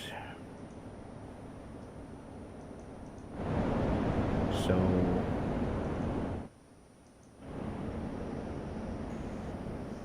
getting the virtual, I'm waiting for them to like put debris with these cars. Like when the new damage model comes out, I'm going to be so excited. Be so great. Yeah. Like on a wing sprint car, you know, you hit the donut or the powdered donut on the inside of a track, and next thing you know, that there's a wheel sailing through the air behind you.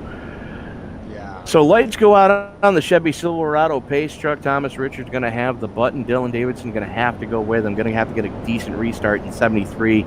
Cosco haulage tribute ride to his grandfather on his birthday. And we are underway. Here we go. Richards gets a great jump, as does Davidson, and it's a melee behind him for the final transfer spot. Cider and McPherson side by side for third, and Reiser and Pierce just throwing bombs at each other. Finally, Reiser able to get it away from Pierce, but for how long?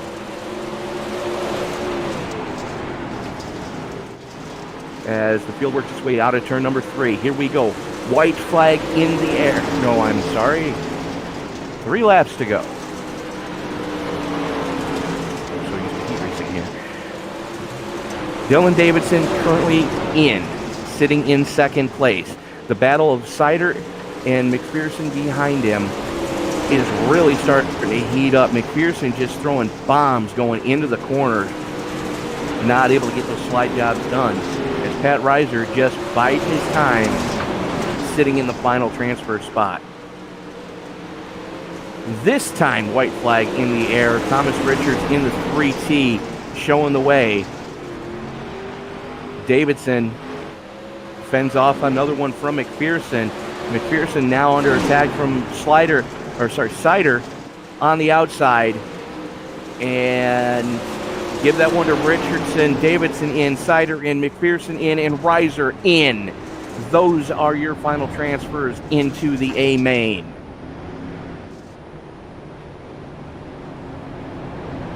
Whew. What a race. Yeah. Yeah, that was so, great. Let's take a look at our starting grid. Starting up on the point. And I wish this was in better order than it is, so bear with me, folks. In the Gaston's Auto Sales BRP iRacing Series number 17, your pole sitter, Travis Miller. Starting next to him in the number, and why can I not find it? Number 35. Yeah, I'm looking at the entry list, and there he is. In the Firehouse Subs Dig Racing Shocks, number 35, that is Nick Cooper. Inside row number 2 goes to the Tids Towing Roll-Offs Operation Mend number 2 of Matt Beauvais. Starting next to him in the number 37. And that's not even on my list. Okay.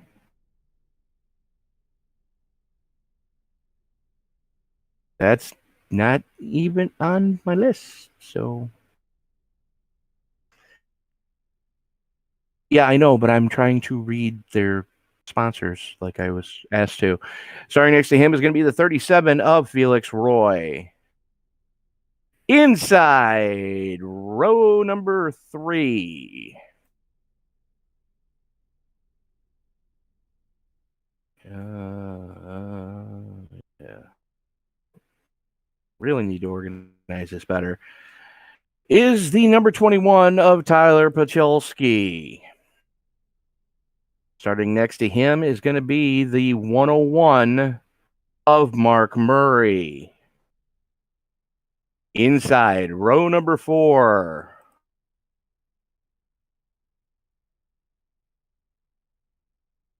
In the Frontier Auto Wrecking Jeans Junkyard Bar and Grill, number 10, that's Ryan Gregorick.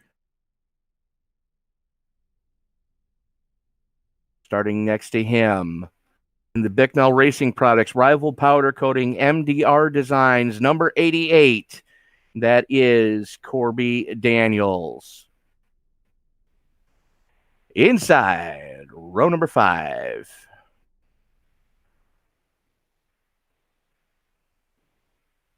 In the Roar Logistics MVP Network Consulting 333, that's Adam Hilton.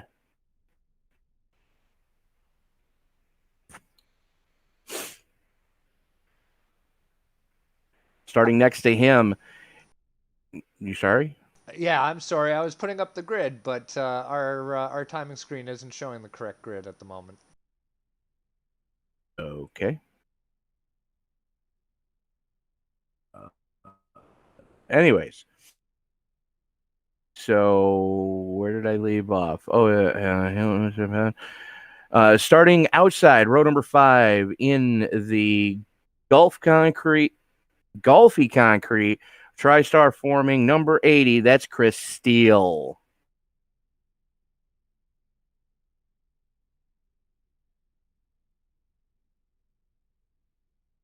Starting inside row number 6 in the Jet Sport Lazy Lakes number 9, that's Chris Richner. Chase Richner, sorry. Starting next to him in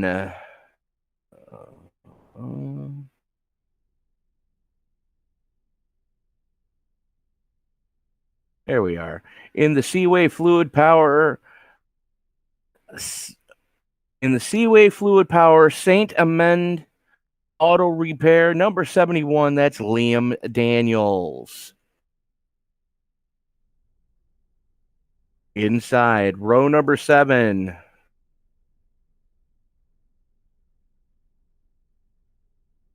One of Joe Matthews. Starting next to him in the MDR Designs Rival Powder Coating number 03, the owner of MDR Designs, Matt DeRitter. Inside row number 8. It is, come on, the 39 of Ryan Susi. Starting next to him in the MDR Designs Racing Electronics 09 of Brad Newman.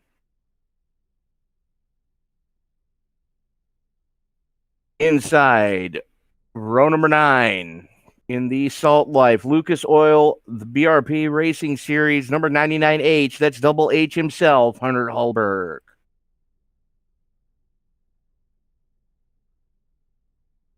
Starting next to him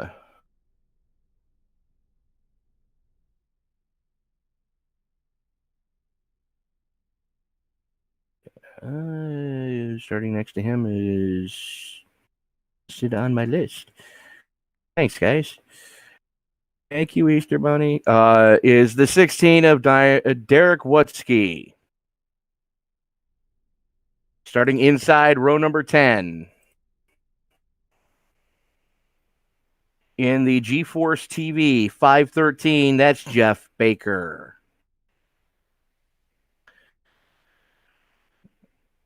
Starting next to him in the outside of row number 10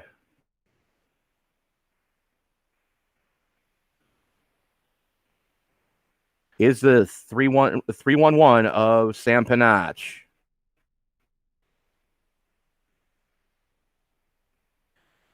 Inside, row number 11.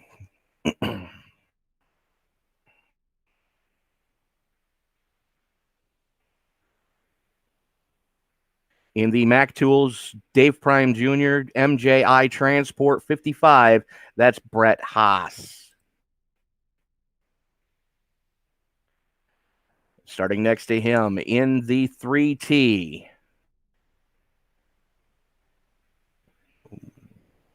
In the Richard Brothers Racing La Flame and Menard Excavation 3T of Thomas Richards. Inside, row number 11, is the Short Track Auto Racing Series Fox Shocks number 98 of Layla Wilson.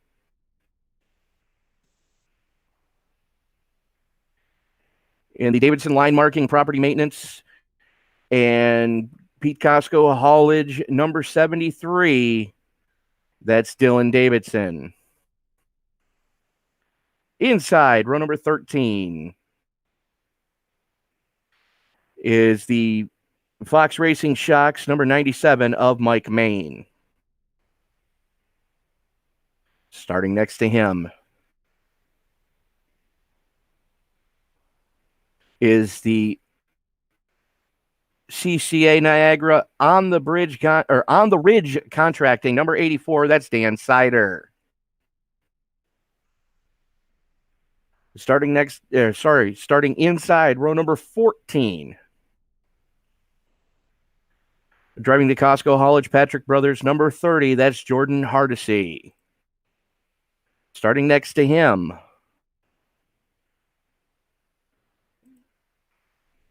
in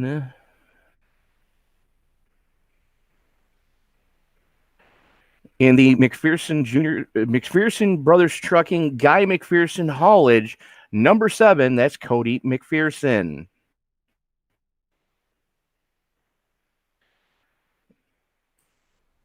Inside, your final row,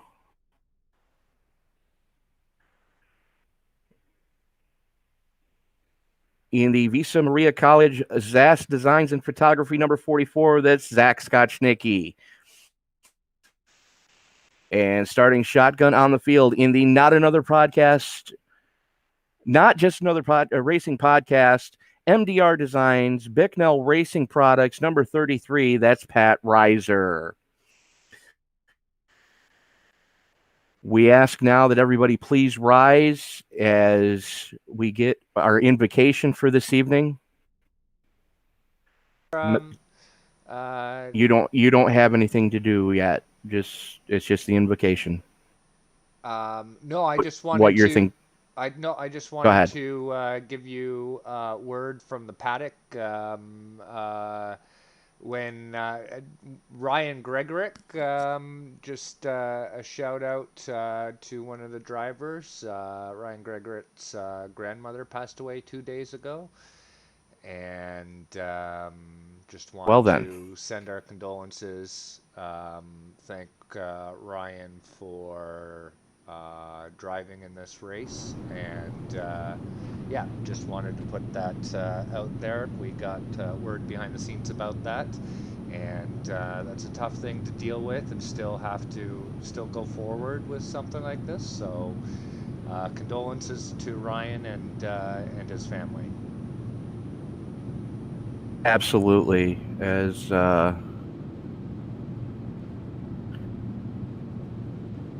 we ask that everyone please rise. Gentlemen, please remove your hats as we give tonight's invocation. Let us pray.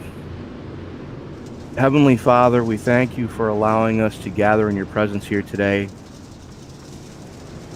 We would also like to offer our condolences to the Gregorick family as you've seen fit to bring your daughter Phyllis home to you.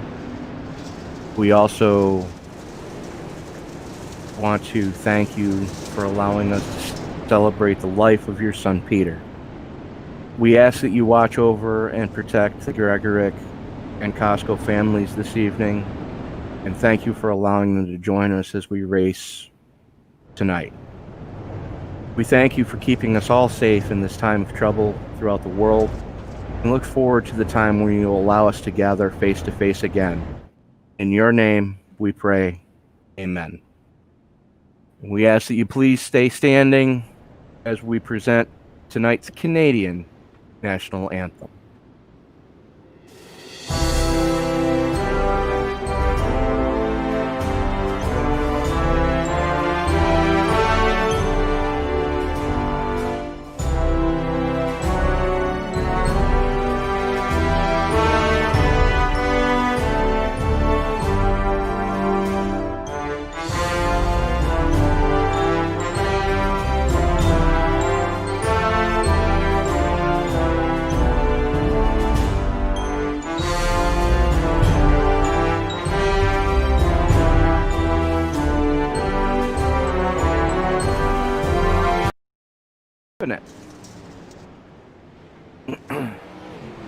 Well then,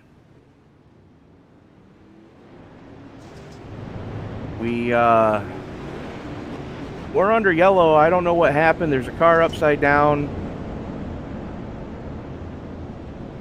I've lost all control.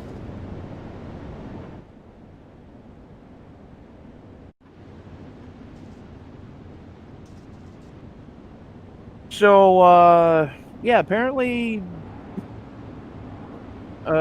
somebody dropped the ball, and whoever decided to do so, you're not nice.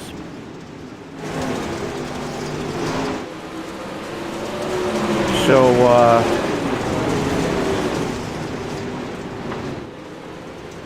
field forming up 2x2. Lights are out on the pace cars. Field works its way down the back straightaway. Nick Cooper, Travis Miller going to bring him back to green. The only thing that's left to say is pull those belts tight one more time, adjust the visor. And Grandpa pop a Viagra because it's about time to get it on. And the lights are still out. I wish you guys wouldn't, you know, I need nicotine. So what seems to have happened there is the iRacing system jumped forward with the race while we were still in our opening ceremonies. You saw in the replay. Sure. You saw in the replay there that we got one lap off to a start. And they wadded it. So as the field, now the lights are out on the Chevy Pace truck. So now it's time to pop a Viagra, Grandpa, because it's time to get it on. If Volusia's Nick Cooper pulls the trigger, we are underway. Travis Miller under a heavy attack already from Felix Roy in the Nuclear Banana. So that's your top three, and there's a gaggle of angry drivers behind them as, oh, hang on to her, Mark Murray. Murray was completely sideways coming through the back stretch, and that stacked everybody up behind him. We are under caution.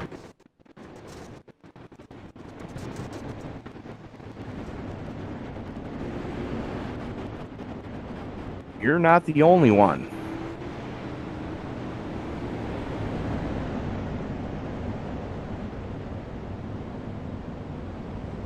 So Don't feel bad because mine's doing it too. I apologize, folks. We're experiencing technical difficulties. It seems to be the simulation being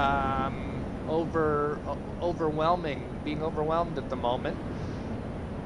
So just yeah, that update from the tech truck. That should not have gone to the race session or race portion of the session as quickly as it did, because I was watching the timer and we had about 4 minutes left. So not sure what happened there. I do apologize to Linda Cosco, who was supposed to give the command to start engines tonight. I do apologize, Linda, that we did miss that. I do want to thank you and your entire family for allowing us to bring this to the masses tonight. So, Nick Cooper currently showing the way. We are working lap 8, and unfortunately, this is starting to remind me of last night's race.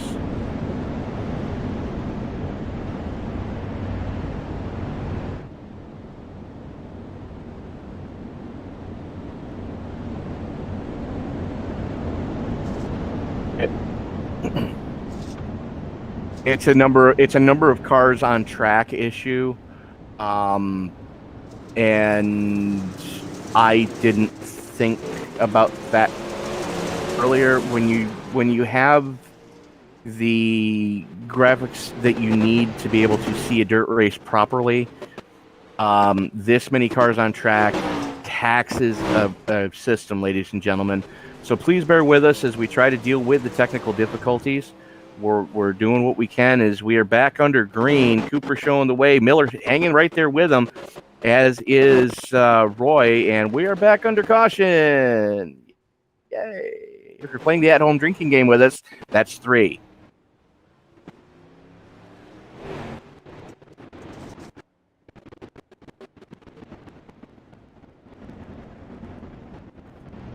Probably not a bad idea. But you can only go so far on a dirt track before iRacing says, yeah, that's about as low as you can go.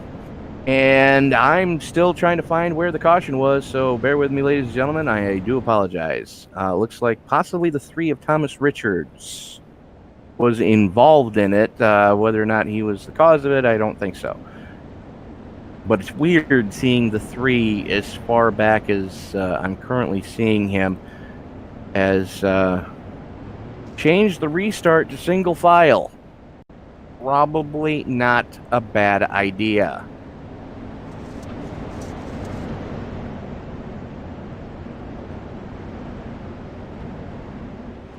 And they are currently working on getting okay.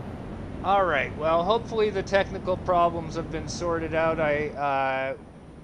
That was the first time we've had that number of vehicles on one of our dirt track broadcasts. So I just turned down the graphic settings, and we should be good. Absolutely. As your outside pole sitter and your pole sitter run nose to tail right now. I believe the lights have gone out on the Chevy Silverado pace truck, the official pace truck of iRacing. Field working its way down the back straightaway. It's Cooper, Miller, Roy, Bove, and Pachelski, your top 5 as they run right now. Pace truck getting ready to make that hard left turn onto pit road. Pace truck is in. Green flag comes out, and Cooper pulls the trigger. Miller goes with him. Miller under heavy attack, though, right now from Felix Roy. As soon as we get under anger, everything's blinking. Well, don't worry about it for now. Well, yeah, actually worry about it for now. We do apologize for this, ladies and gentlemen. I believe it's server side. And we are back under yellow. Who just ate hot garbage? That would be the 30. Oh, Dylan Davidson involved in it too.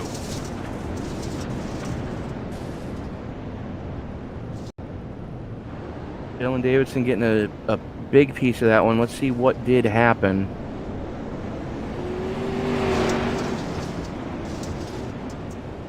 And yeah, my quality's gone right in the toilet, but that's nothing new there. And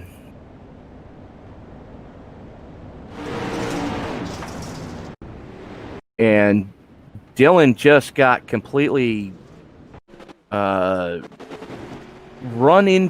over from behind as he was trying to avoid the carnage that was going on in front of him.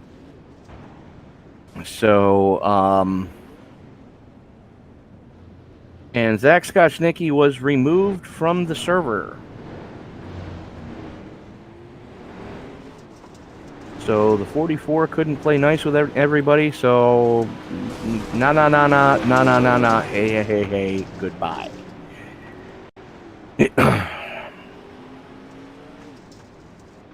So everybody has 2 fast repairs tonight, which, unless you knock the fuel tank out of this thing, we're probably going to see a couple drivers have already burned at least one of them. As in the field working its way around, looks like Cooper trying to get some separation.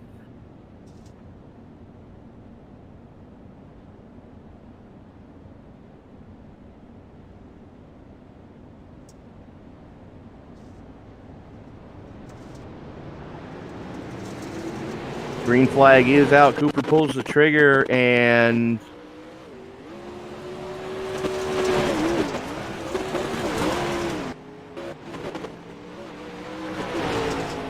done.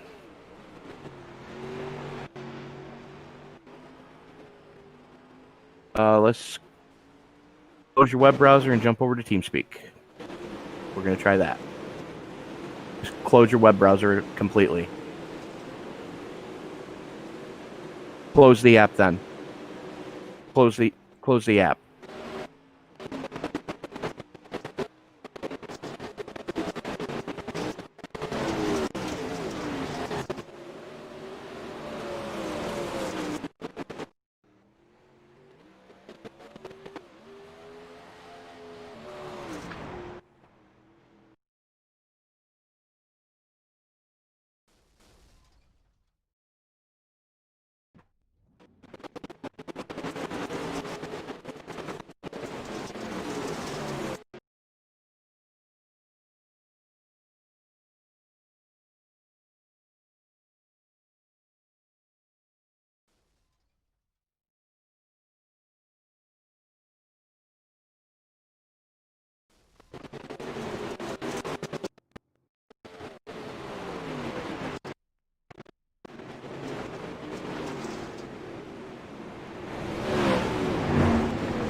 Well then, that answers that experiment.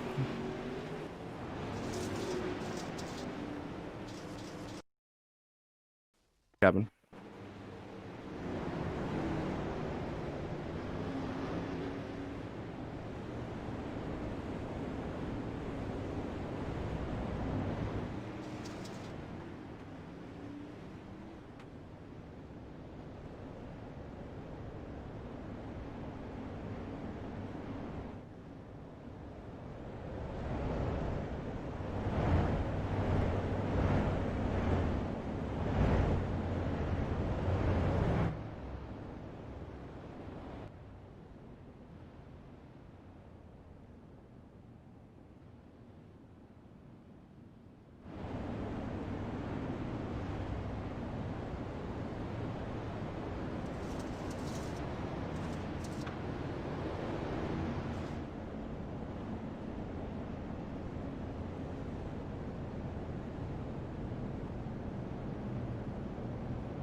Because the car you were focusing on, unfortunately, disappeared for you on the server side. It's the server. It's not. Bear with us, ladies and gentlemen. We are having minor technical difficulties.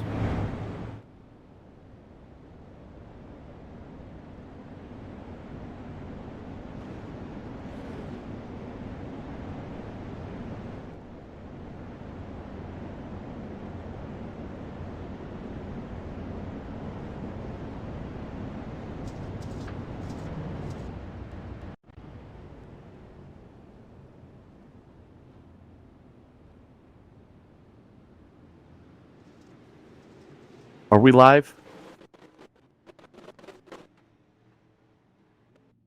As Cooper gets another great restart, Felix Roy and Travis Miller slugging it out for second. Roy with the advantage as they haul it down the back straightaway. And there's a gaggle of angry cars behind them as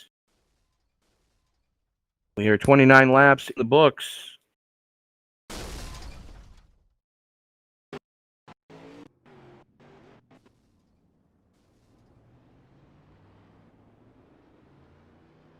As right now, Cooper continues to show the way as Miller throws it to the inside on Roy. Can't get the job done in the Miller 1 and 2.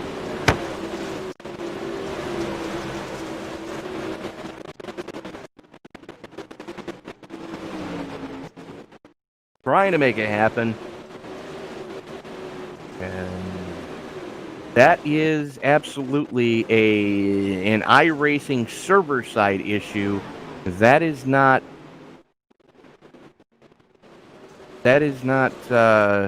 user side. That is server side, ladies and gentlemen. So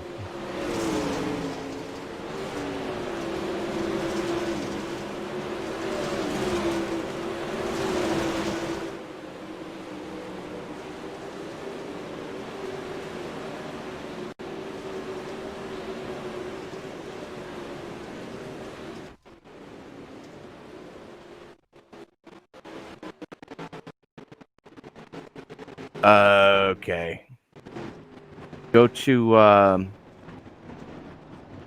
commercial screen for the college, please, and I will walk you through something.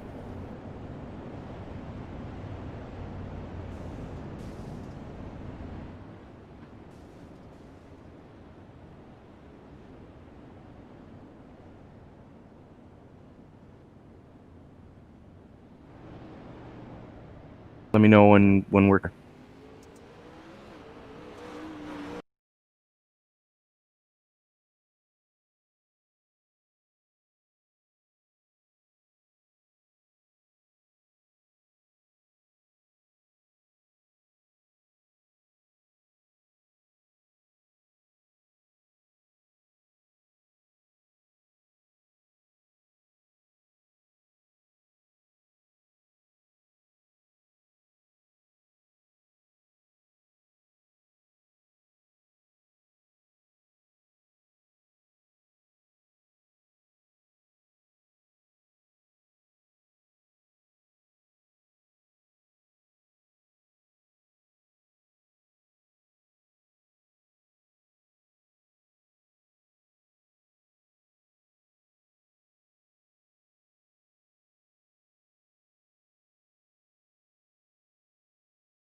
Send it.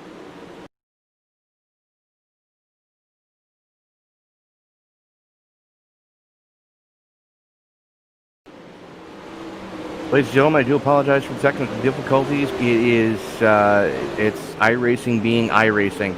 As Nick Cooper continues to show the way right now, we're working lap 39 of 117. And that is the 17C of Travis. We're working the inside of Felix Roy in the Nuclear Banana, number 91, trying to make this happen on the high side as Roy powers by, trying to hang with Nick Cooper. The battle still rages on, and we're back under caution. And there is a melee in turn number 4. Looks like the 09. Nope. Just the 9.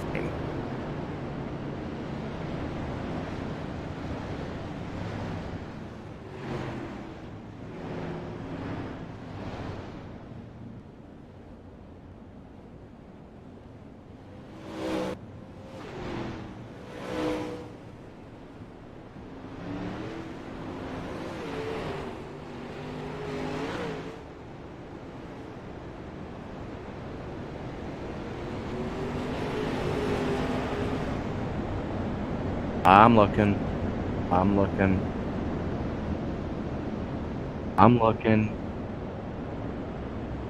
Just try to open it back up. See what happens.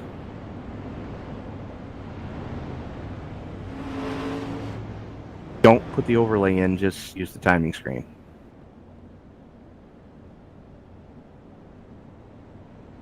We're trying everything on our side, ladies and gentlemen, to try to make sure that we can straighten this broadcast out so you guys don't miss any more of the action on track. Nick Cooper shows the way. Felix Roy sits in second. Travis Miller in third. Matt Beauvais in fourth. Ryan Susi in the Mike Evans number 39 sits in fifth. Tyler Pachelski in sixth. Seventh, Ryan Gregorick.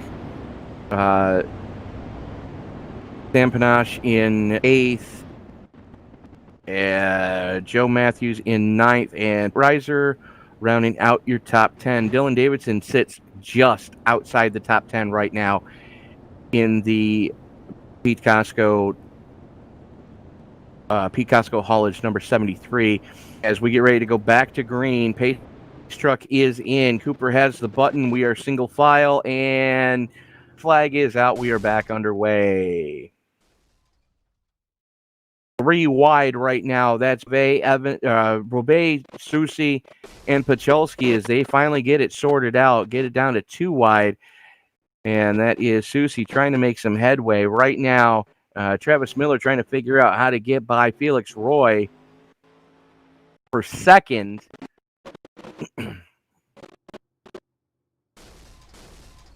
As the battles are raging on right now, Pachelski, Gregorick, and Panache plugging it out right now for 6th spot as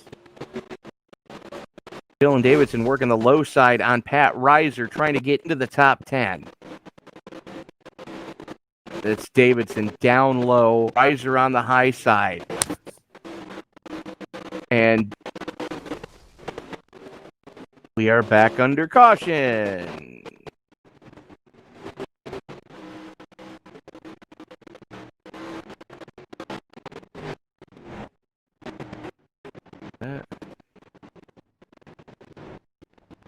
I don't know either.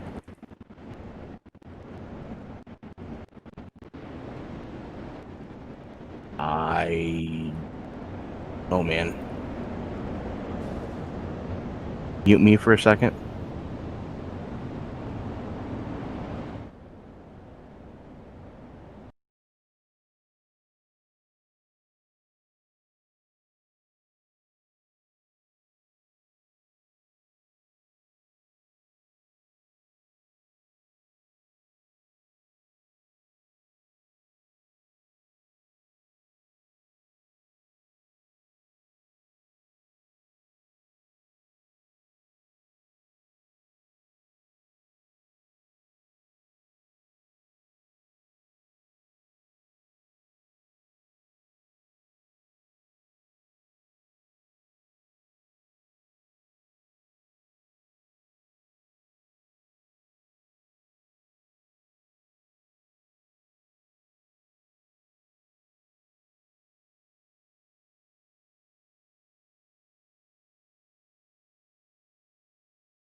As the green flag comes back out, Cooper continues to show the way. Felix Roy in second.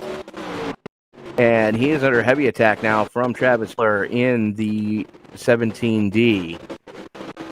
Sorry, 17C. Sorry about that, Travis. Sorry, your middle name, and it threw me off. Meanwhile,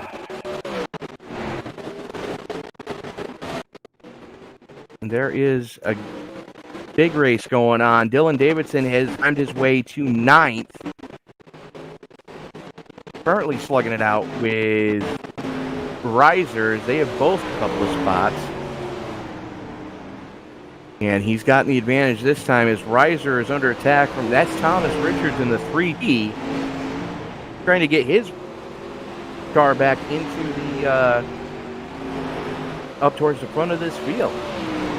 And we are just past halfway.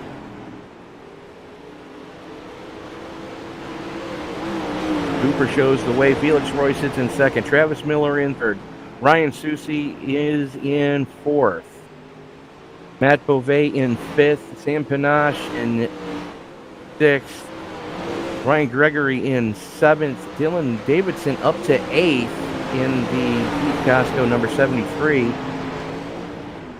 And Thomas Richards hunting him down, sitting in ninth in the 3T. And we are back under caution. And that is a melee in the turn number 4. And thank you, iRacing, for your server lag. I didn't see what happened.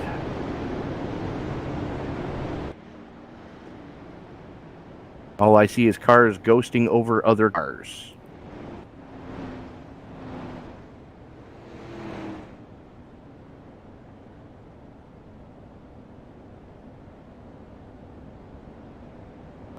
I'm still trying to figure out, you know,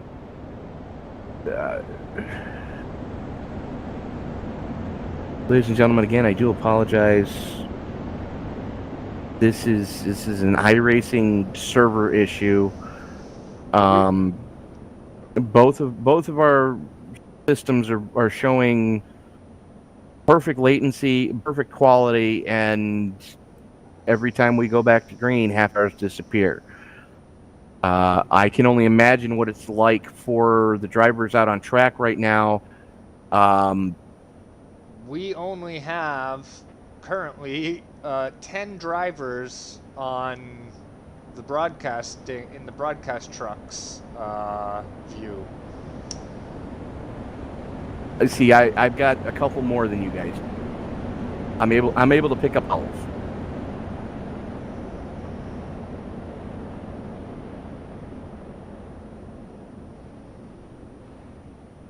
And there is a major delay if I try to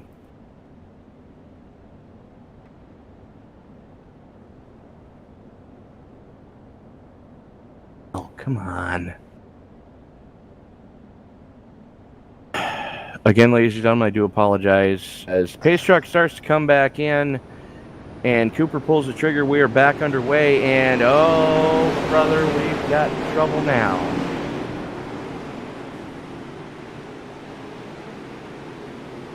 Susi and Beauvais were just throwing bombs at each other. Actually, it was more like hand grenades. As Richard and Davidson plugging it out right now for the number 7 slot.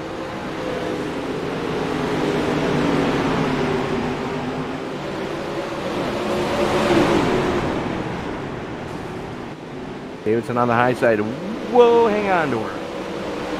That almost ended poorly as Ryan Gregory had it all wrong. No, I'm sorry, that was Brad Newman in the 09. A lot of new faces, bear with me, folks.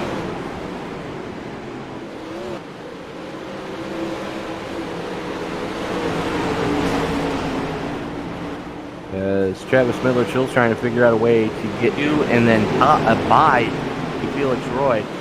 He's going to have to come off that low line that he's so comfortable with, as the fast line seems to be up near the top of the track right now, as Felix Roy in second place is definitely using that to his advantage.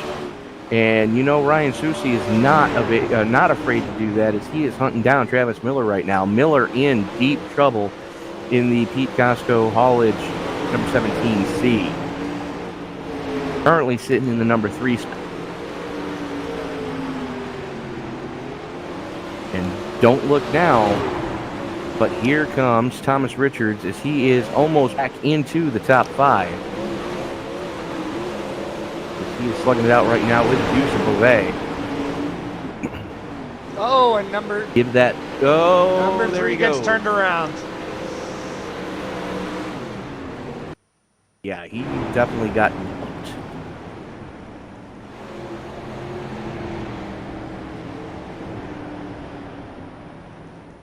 That's what you call getting run over from behind. So,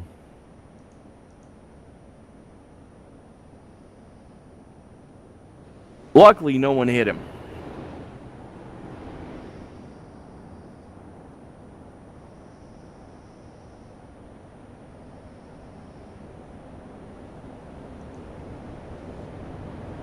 Luckily, no one hit him, so he's going to rack him, stack him, and go again. And look who he is right next to.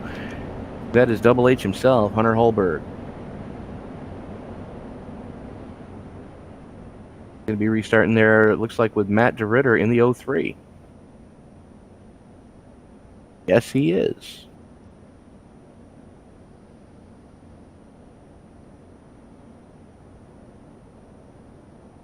And DeRitter is the first car a lap down.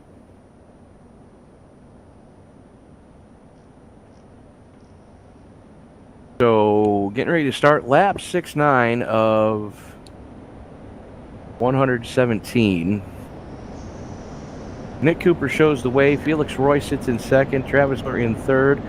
Brian Susie in fourth. Matt Beauvais in fifth. Sam Panache in sixth. Dylan Davidson up seventh. Brad Newman up to eighth. Ryan Gregorick in ninth. And Jordan Hardesty in 10th.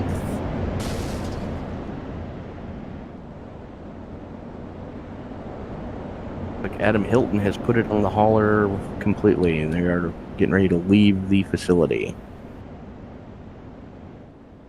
As the pace truck is in, and we are back underway.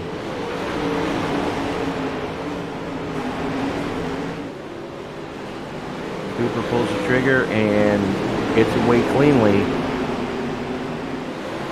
But he better not look in his rearview mirror, because it's an angry pack of wolves sitting behind the 17C of Travis Miller tonight. As Susie and Beauvais throwing bombs at each other. Beauvais with the advantage right now as they haul it down the back straightaway. Susie right there with him. Contact is in the middle of 3 and 4. That's going to let the 311 of Sam Panache get up into the number 4 spot. Here comes Beauvais trying to battle back on the high side. And don't look now, but here comes Brad Newman in the 09. And the battle for second really starting to heat up as Miller starting to find a little bit of traction down low. Hasn't been used up completely yet. He's trying to make it happen, but you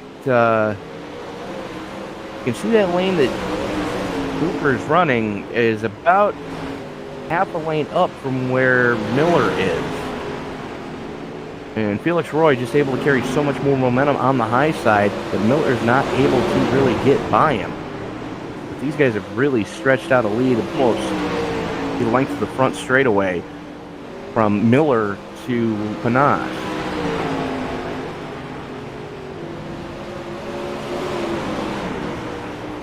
As the battle really starting to heat up as that's Susie in heavy traffic, and we almost had a car going around. Do those Ryan Gregorick. Oh, hang on to her, Dylan. Dylan Davidson got tagged, and cars spinning everywhere, and the yellow comes out. There's some ugliness down the back straightaway.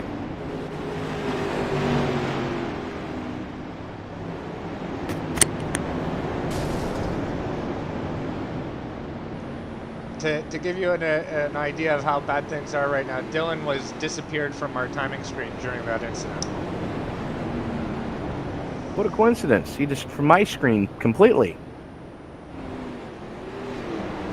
Thanks, iRacing. Thanks for rolling out new stuff when you didn't really need it, but yet can't fix the servers.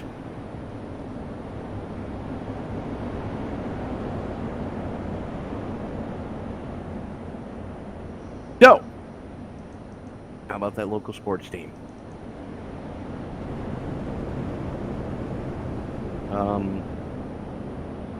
Yeah. So Nick Cooper continues to show the way here. Felix Roy sits in second in the Nuclear Banana. Travis Miller sitting in third. And then you got Sam Panache in another Nuclear Banana. So yellow cars abound here tonight at Volusia. As lights still on the Chevy Silverado truck, the official pace truck of iRacing.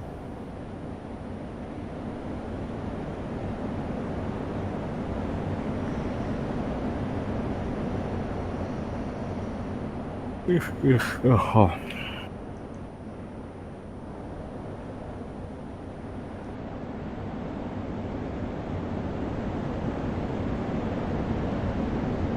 Working lap 80 of 117.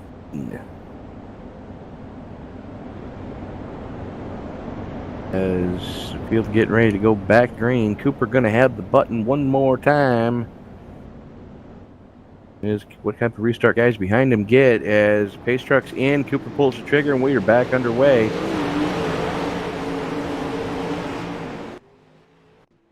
And we are back under caution. You could just see it in the back of the shot, just as the as it got started. And I would love to show you a replay, but cars are disappearing faster than I can pull them up. Well, that was the 09 of Newman, I believe, that was in the wall. Or I'm wrong.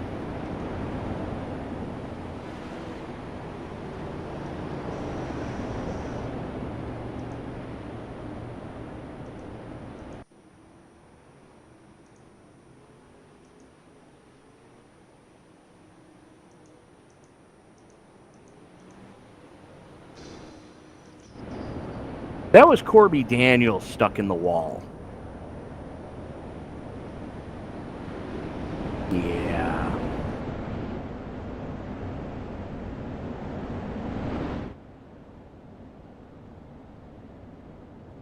So that whole thing started when Ryan Susi tried to get a good jump, and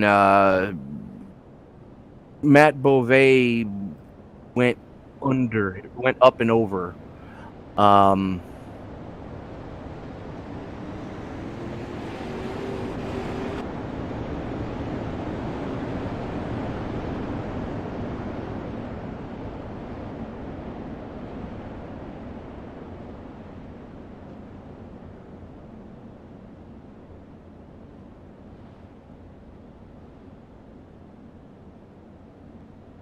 So yeah, that started poorly and ended even more poorly. Corby Daniels unfortunately having to tow back to the pits because that car was just completely stuck in the wall.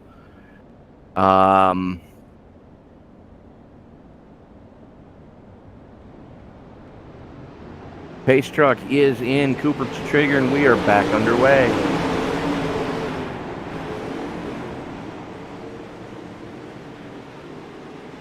And the battle for second really starting to heat up now as Travis Miller with a nose out front as they drag race the front straightaway. There's Felix Roy on the high side, Miller on the inside. Roy able to actually give that one to Miller. 12 one-thousandths of a second at the for second place. As again, Nick Cooper continuing to show the way, give that lap to Alex Roy. But these guys are just no quarter asked for, no quarter given.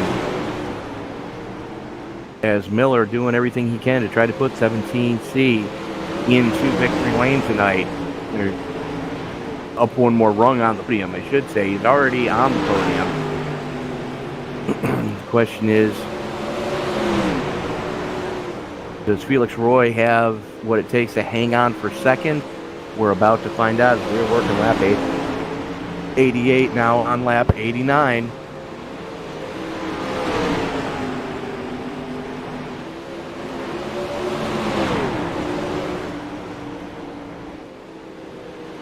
These guys continuing to slug it out right now. That's Roy on the high side in the yellow car. Miller on the inside in the black and white car.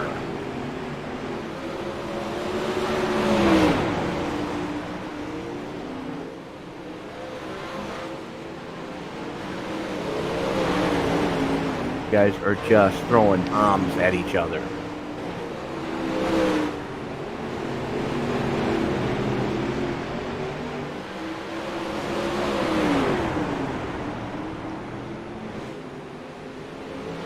Cooper continues to show the way, almost a full straightaway lead now for the 35 of Cooper.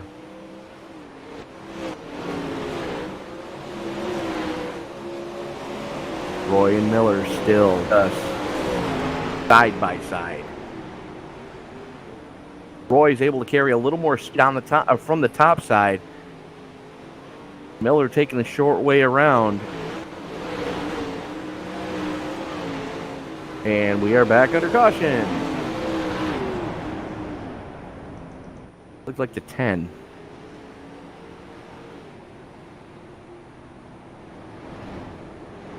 Because it was.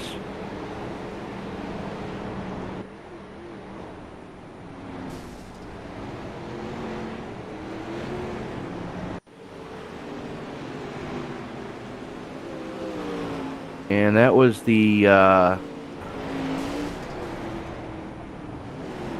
7 trying to throw a block and came right across the nose of Dylan Davidson and just completely annihilated the 10 as the 10 pulls out in front of the leader. Oh my goodness.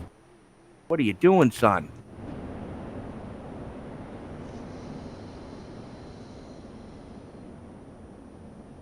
And Ryan Susi has put it on the hauler.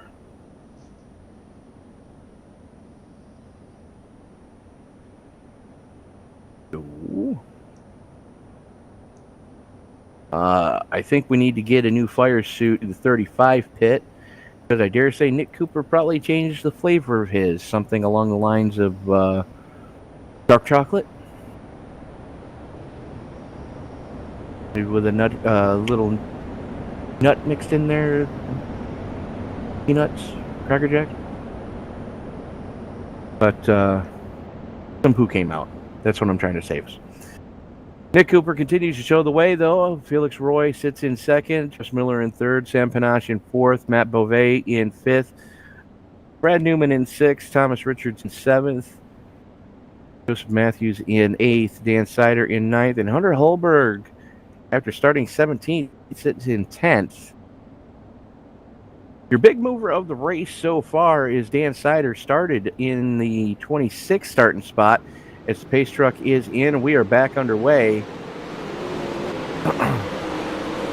So Cider started 26th, sits in 9th right now. And wow, Josh just stacked everyone up behind him. That's Beauvais and Newman trying to split him right now. And up the track he goes, and around he goes, and we are back under yellow.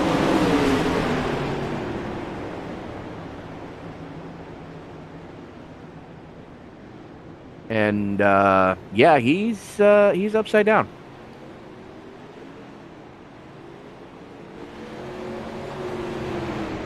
That's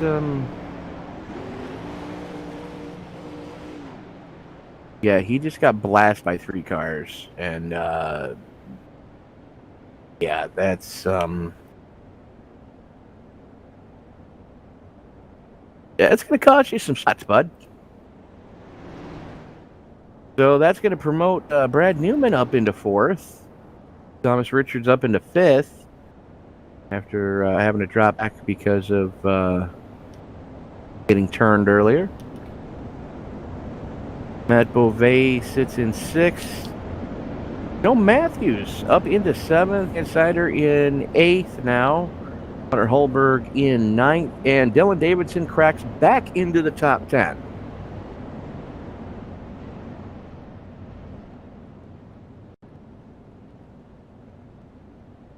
As we are in on 17 to go here.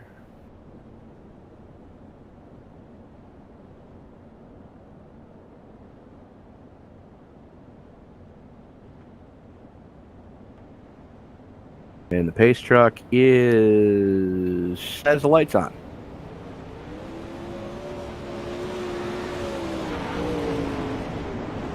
That's Lieutenant Gregorick, one of his laps back. And Panache in the 311 is called it a night.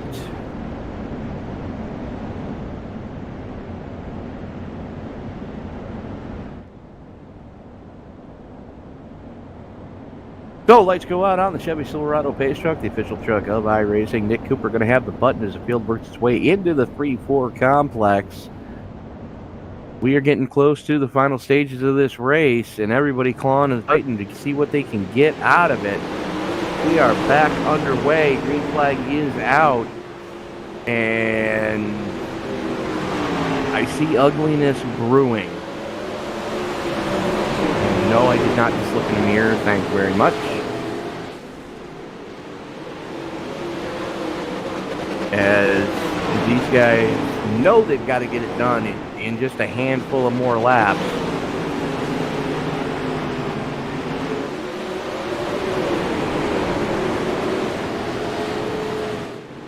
As Coop continues to show the way.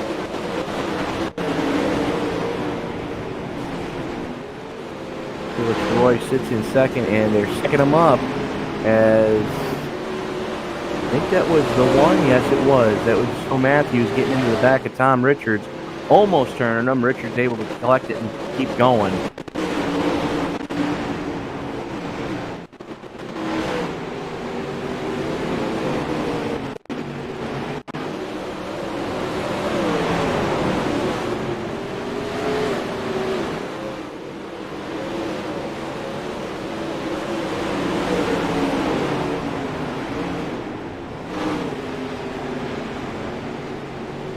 Sorry about that, ladies and gentlemen, as we are back under caution.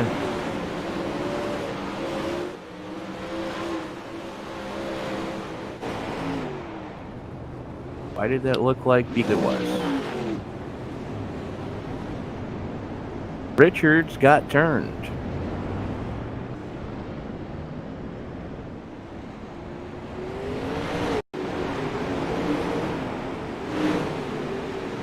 I believe we normally call that a packing.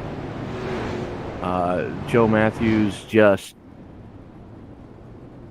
zero errors given. And expect sharp words back in the pits, because I know Richard's not happy right now. Nick Cooper continues to show the way. He's led virtually wire to wire so far. Has definitely clinched most laps led tonight. As we are 10 to go right this very second. Now, remind you, we do have green-white checkers available. Hopefully we don't have to use them, but should it happen to happen, so be it. And if you're playing the at-home drinking game, where's mine?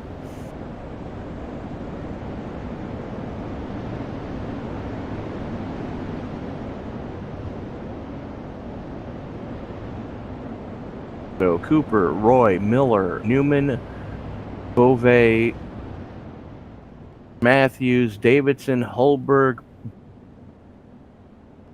Barker, and McPherson, you're top 10. As lights are out on the Chevy Silverado truck, it's getting ready to haul it back in, hopefully for the last time. Cooper going to have the button, and we get ready to go back green, and the green flag is out. Cooper pulls the trigger. We are underway. And Miller got a little bit of a jump that time, as he is now side by side with Felix Roy. He's got to be careful because he's got Brad Newman right there. Slide job out of Miller coming off of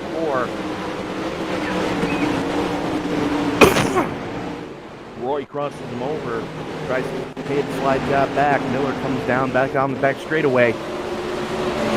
And we are back under caution.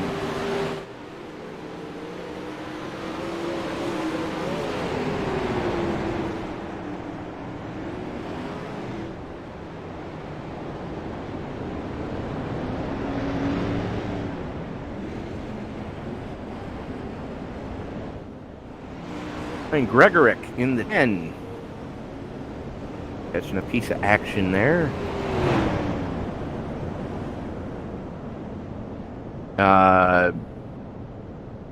That was a thing.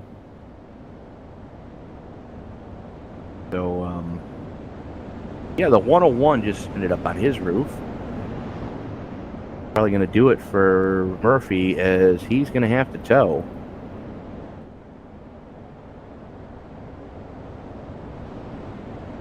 So, laps clicking down here. I dare say we are going to get our first restart here. Not necessarily on a green-white checker, but within range of a green-white checker. It's not going to count as a green-white checker. But the light should go out on the Chevy Silverado truck this time across the stripe, which means we will be restarting on lap 115. So it'll be technically a green-white checker, but not the way that you're probably thinking. And the lights do go out. We're going to have one more shot at it. Miller sits in second, so he's going to have to really get the restart of his life right now. It is Miller in the Cosco Haulage 17C. As the field worked its way into the 4 complex, the pace truck is in, and Cooper wastes no time pulling the trigger. We are back underway. Down the front straightaway they go. And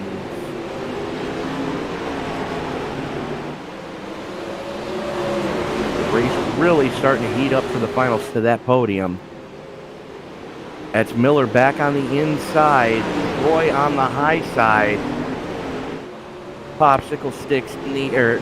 Yes, popsicle sticks in the air. Cooper shows the way. Felix Roy tries to reel him in on the high side. Nick Cooper with a 5-car length lead, and contact between second and third. White flag in the air. One more lap to go. Nick Cooper continues to show the way. Travis Miller trying to make it happen. He's got one more shot at it. Live and let slide job, not going to make it happen. Nick comes home with the victory. Felix Roy for second, and Travis Miller for third. So I am going to need you to join me back over in the yes, sir.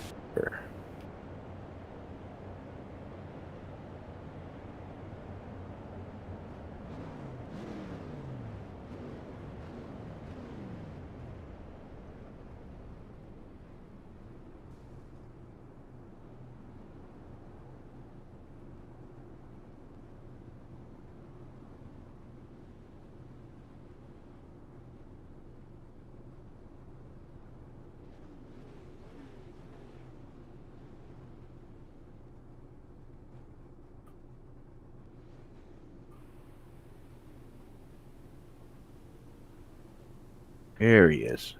All right, so let's see if we can pull some people in here for interviews. I just need to find them first. We are going to... why does he always hide on me?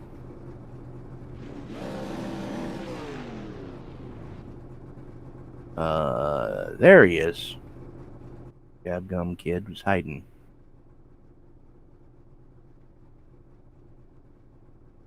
So we are going to reach out first to the man coming home with the victory after leading 117 straight laps. And of course, is the driver of the number 35, Nick Cooper. Nick, not something we normally see out of you. You didn't take the EOL we've been seeing you take on the Tuesday night broadcast, but understandable with all the money that's on the line. Yeah, definitely want to be up starting where I was in this race because it's all about nutrition anyway. So I figured I just take my losses and just start from the front. Well, you definitely ran a masterful race. You had the button all night. Caution-filled race. That had to be frustrating because every time you'd build up a lead, the yellow flag would fly. Yeah, it's definitely getting frustrating. But it's all right though. It's still fun, and I was glad to be a part of this.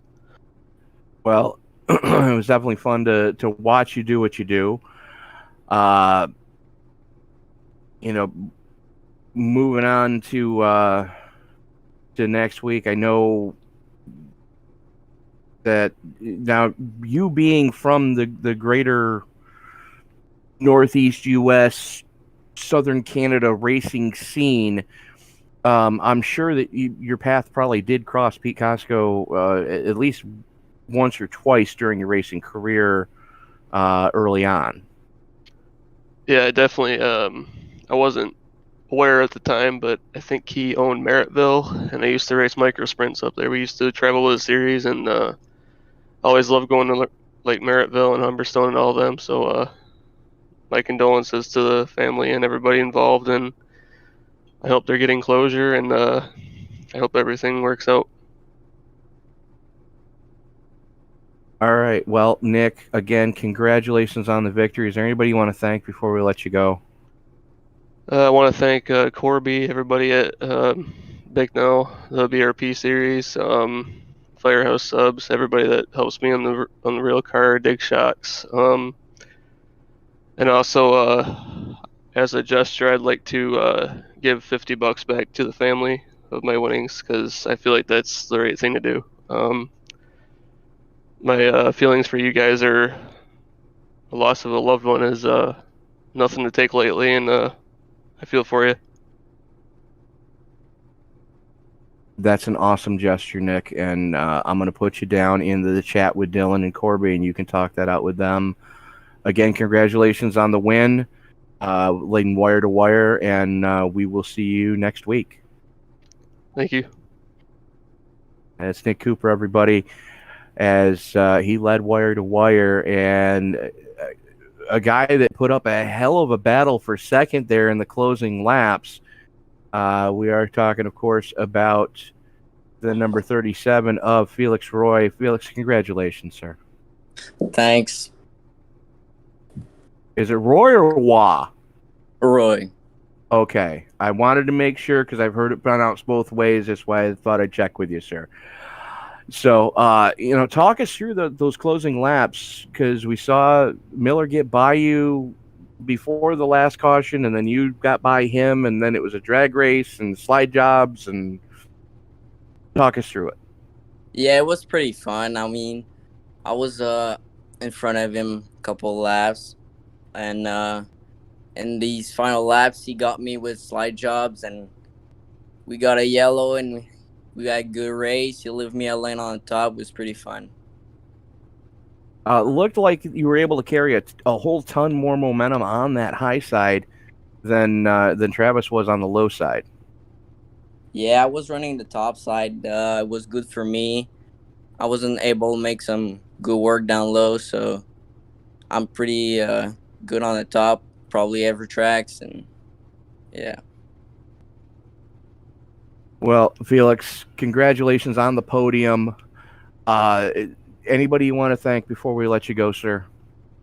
Thanks for people that made the race happen, and all these guys. Was a pretty fun race, and thanks. All right, Felix, congratulations, and we'll see you in the next one. Yes. It was Felix Roy, your second place finisher, and joining us now, Driving the Pete Cosco haulage number 17C, putting it on the podium tonight after starting third in the. After starting on pole, setting quick time tonight. Driver to the number 17C, of course, that is Mr. Travis Miller. Travis, I know it wasn't the finish you wanted, but all things considered, you and Felix put on a hell of a show when we were under green flag. Yeah, it was fun.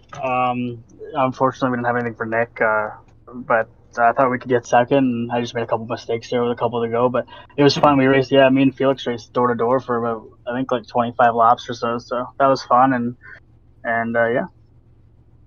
Actually, it was longer than that. As far as the green flag laps go, I think you guys ran every green flag lap side by side within a car length of each other.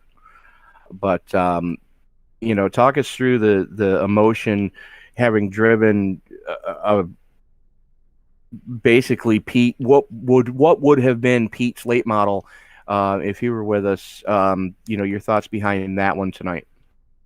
Yeah, it was nice. I crew for Jordan Cosco, which is Pete's other grandson, and this was one of the cars that he ran, and I crew for him every week. So it was nice to run this one out here and do it for him and his family, and for Dylan and Linda and all of them. And it was just nice to keep it up front. I wanted to at least get on the podium, so I could say thanks to them and for letting me run it, and it just felt good to be up here. Well, again, Travis, congratulations on the podium. Looking forward to seeing you in the next one. And anybody else you want to thank before we let you go? I just got to thank Matt from MDO Designs and Dylan. Without them, I wouldn't have been able to run this skin tonight. They put in a lot of hard work last night and this morning. And thanks to you guys for putting this on, and for Beef and Dylan, and for really running the show tonight. And it had its hiccups, but nonetheless, it was a smooth race and it was fun. All right. Well, Travis, again, congratulations on the podium, and we'll see you in the next one. Awesome. Thanks, guys. So that is Travis, and we're going to reach out now to the driver of the number 73, Chief Cook and Bottle Washer, who helped put this event on, coming home with a 7th place finish after starting 24th. I dare say that's big mover of the night. We are, of course, talking about Dylan Davidson himself. Dylan, all in all, wasn't a bad event. I mean, a little caution marred, but that's dirt racing. Yeah, especially on long race like this, track's going to dry out, and that it did. So coming to the end of the night, it was very slick. A lot of the drivers had a bit of difficulty running it, and of course, in a big field like that, 30 cars, a lot of these guys aren't familiar with running in a big field like this. So a couple guys could stack it up here and there. We were involved in 1 or 2 green flag cautions, and at least another 3 after the caution, people pulling out in front. It's difficult for some of these drivers, so we had a couple setbacks through the race. The start, because we were doing that double pace, and we couldn't we saw the race control switched it over to a single file restart. The initial start, though, when we did the salute up front, there was a bit of a kerfuffle down on the backside of the field, which disallowed me to start from the position that I was supposed to. Yeah, I'm still trying to figure out why iRacing just moved through the warm-up, because I still showed we still had time as I started the invocation, and all of a sudden I look up and you guys are already 3 laps into the race. Yeah.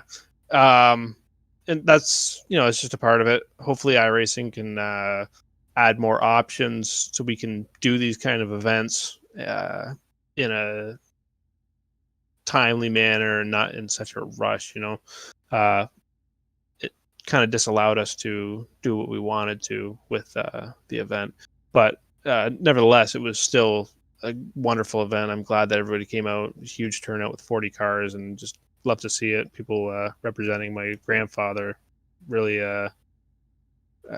really hit a soft spot. Seeing everybody who loved him so much. The family was watching it upstairs, and they were Oh, wait till you watch the replay. Yeah, like it's definitely 'Cause awesome. These guys come out. Well, there's some things that you probably didn't hear while you were the racing surface. So, as far as what was going on just before you guys went green, yeah. So it was all I could do to get through the invocation. So Yeah. Dylan, looking forward to doing it again with you. Hopefully, we'll have you back in the booth next week for the normal BRP weekly racing series here on ESPN. Yeah, I'll be up in the booth again next week, so we'll see you then. All right. So that is about going to do it for us tonight. Nick Cooper coming home with the victory. Felix Roy hanging on for second. Travis Miller in third. Brad Newman in fourth. Matt Beauvais in fifth. Joe Matthews in sixth. Dylan Davidson coming home in seventh. Hunter Holberg able to come back to eighth. Jeff Baker in ninth, and Cody McPherson in 10th. Mike Main in 11th. Ryan Gregorick in 12th. Jordan Hardesty in 13th. 14th going to Pat Reiser. 15th to Tom Richards. Not the night he was hoping for. Dan Slider started in 16th. Matt DeRitter in 17th. First car a lap down. Derek Wuske in 18th. Mark Murphy in 19th. Sam Panache in 20th. Ryan Susi in the Mike Evans number 39 in 21st. Chase Richner in 22nd. Corby Daniels in 23rd. 24th went to Adam Hilton. Tyler Pacholski in 25th. Chris Steele, 26th. Brett Haas, 27th. Zach Skotchnicki in 28th. Liam Daniels in 29th. And Layla Wilson, the last car to take the green flag, in 30th. First one to put it on the hauler. She said, yeah, no thanks, guys. So that is going to about do it for us tonight. Be sure to join us tomorrow night as the Top Fuel Racing Series goes to the Charlotte Motor Speedway for yet another memorial race. And that is going to be a good one. So for Mr. Kevin Cunyu, for the entire Davidson family, thank you for letting us bring this into your homes. This is Tony Trapasso saying bye.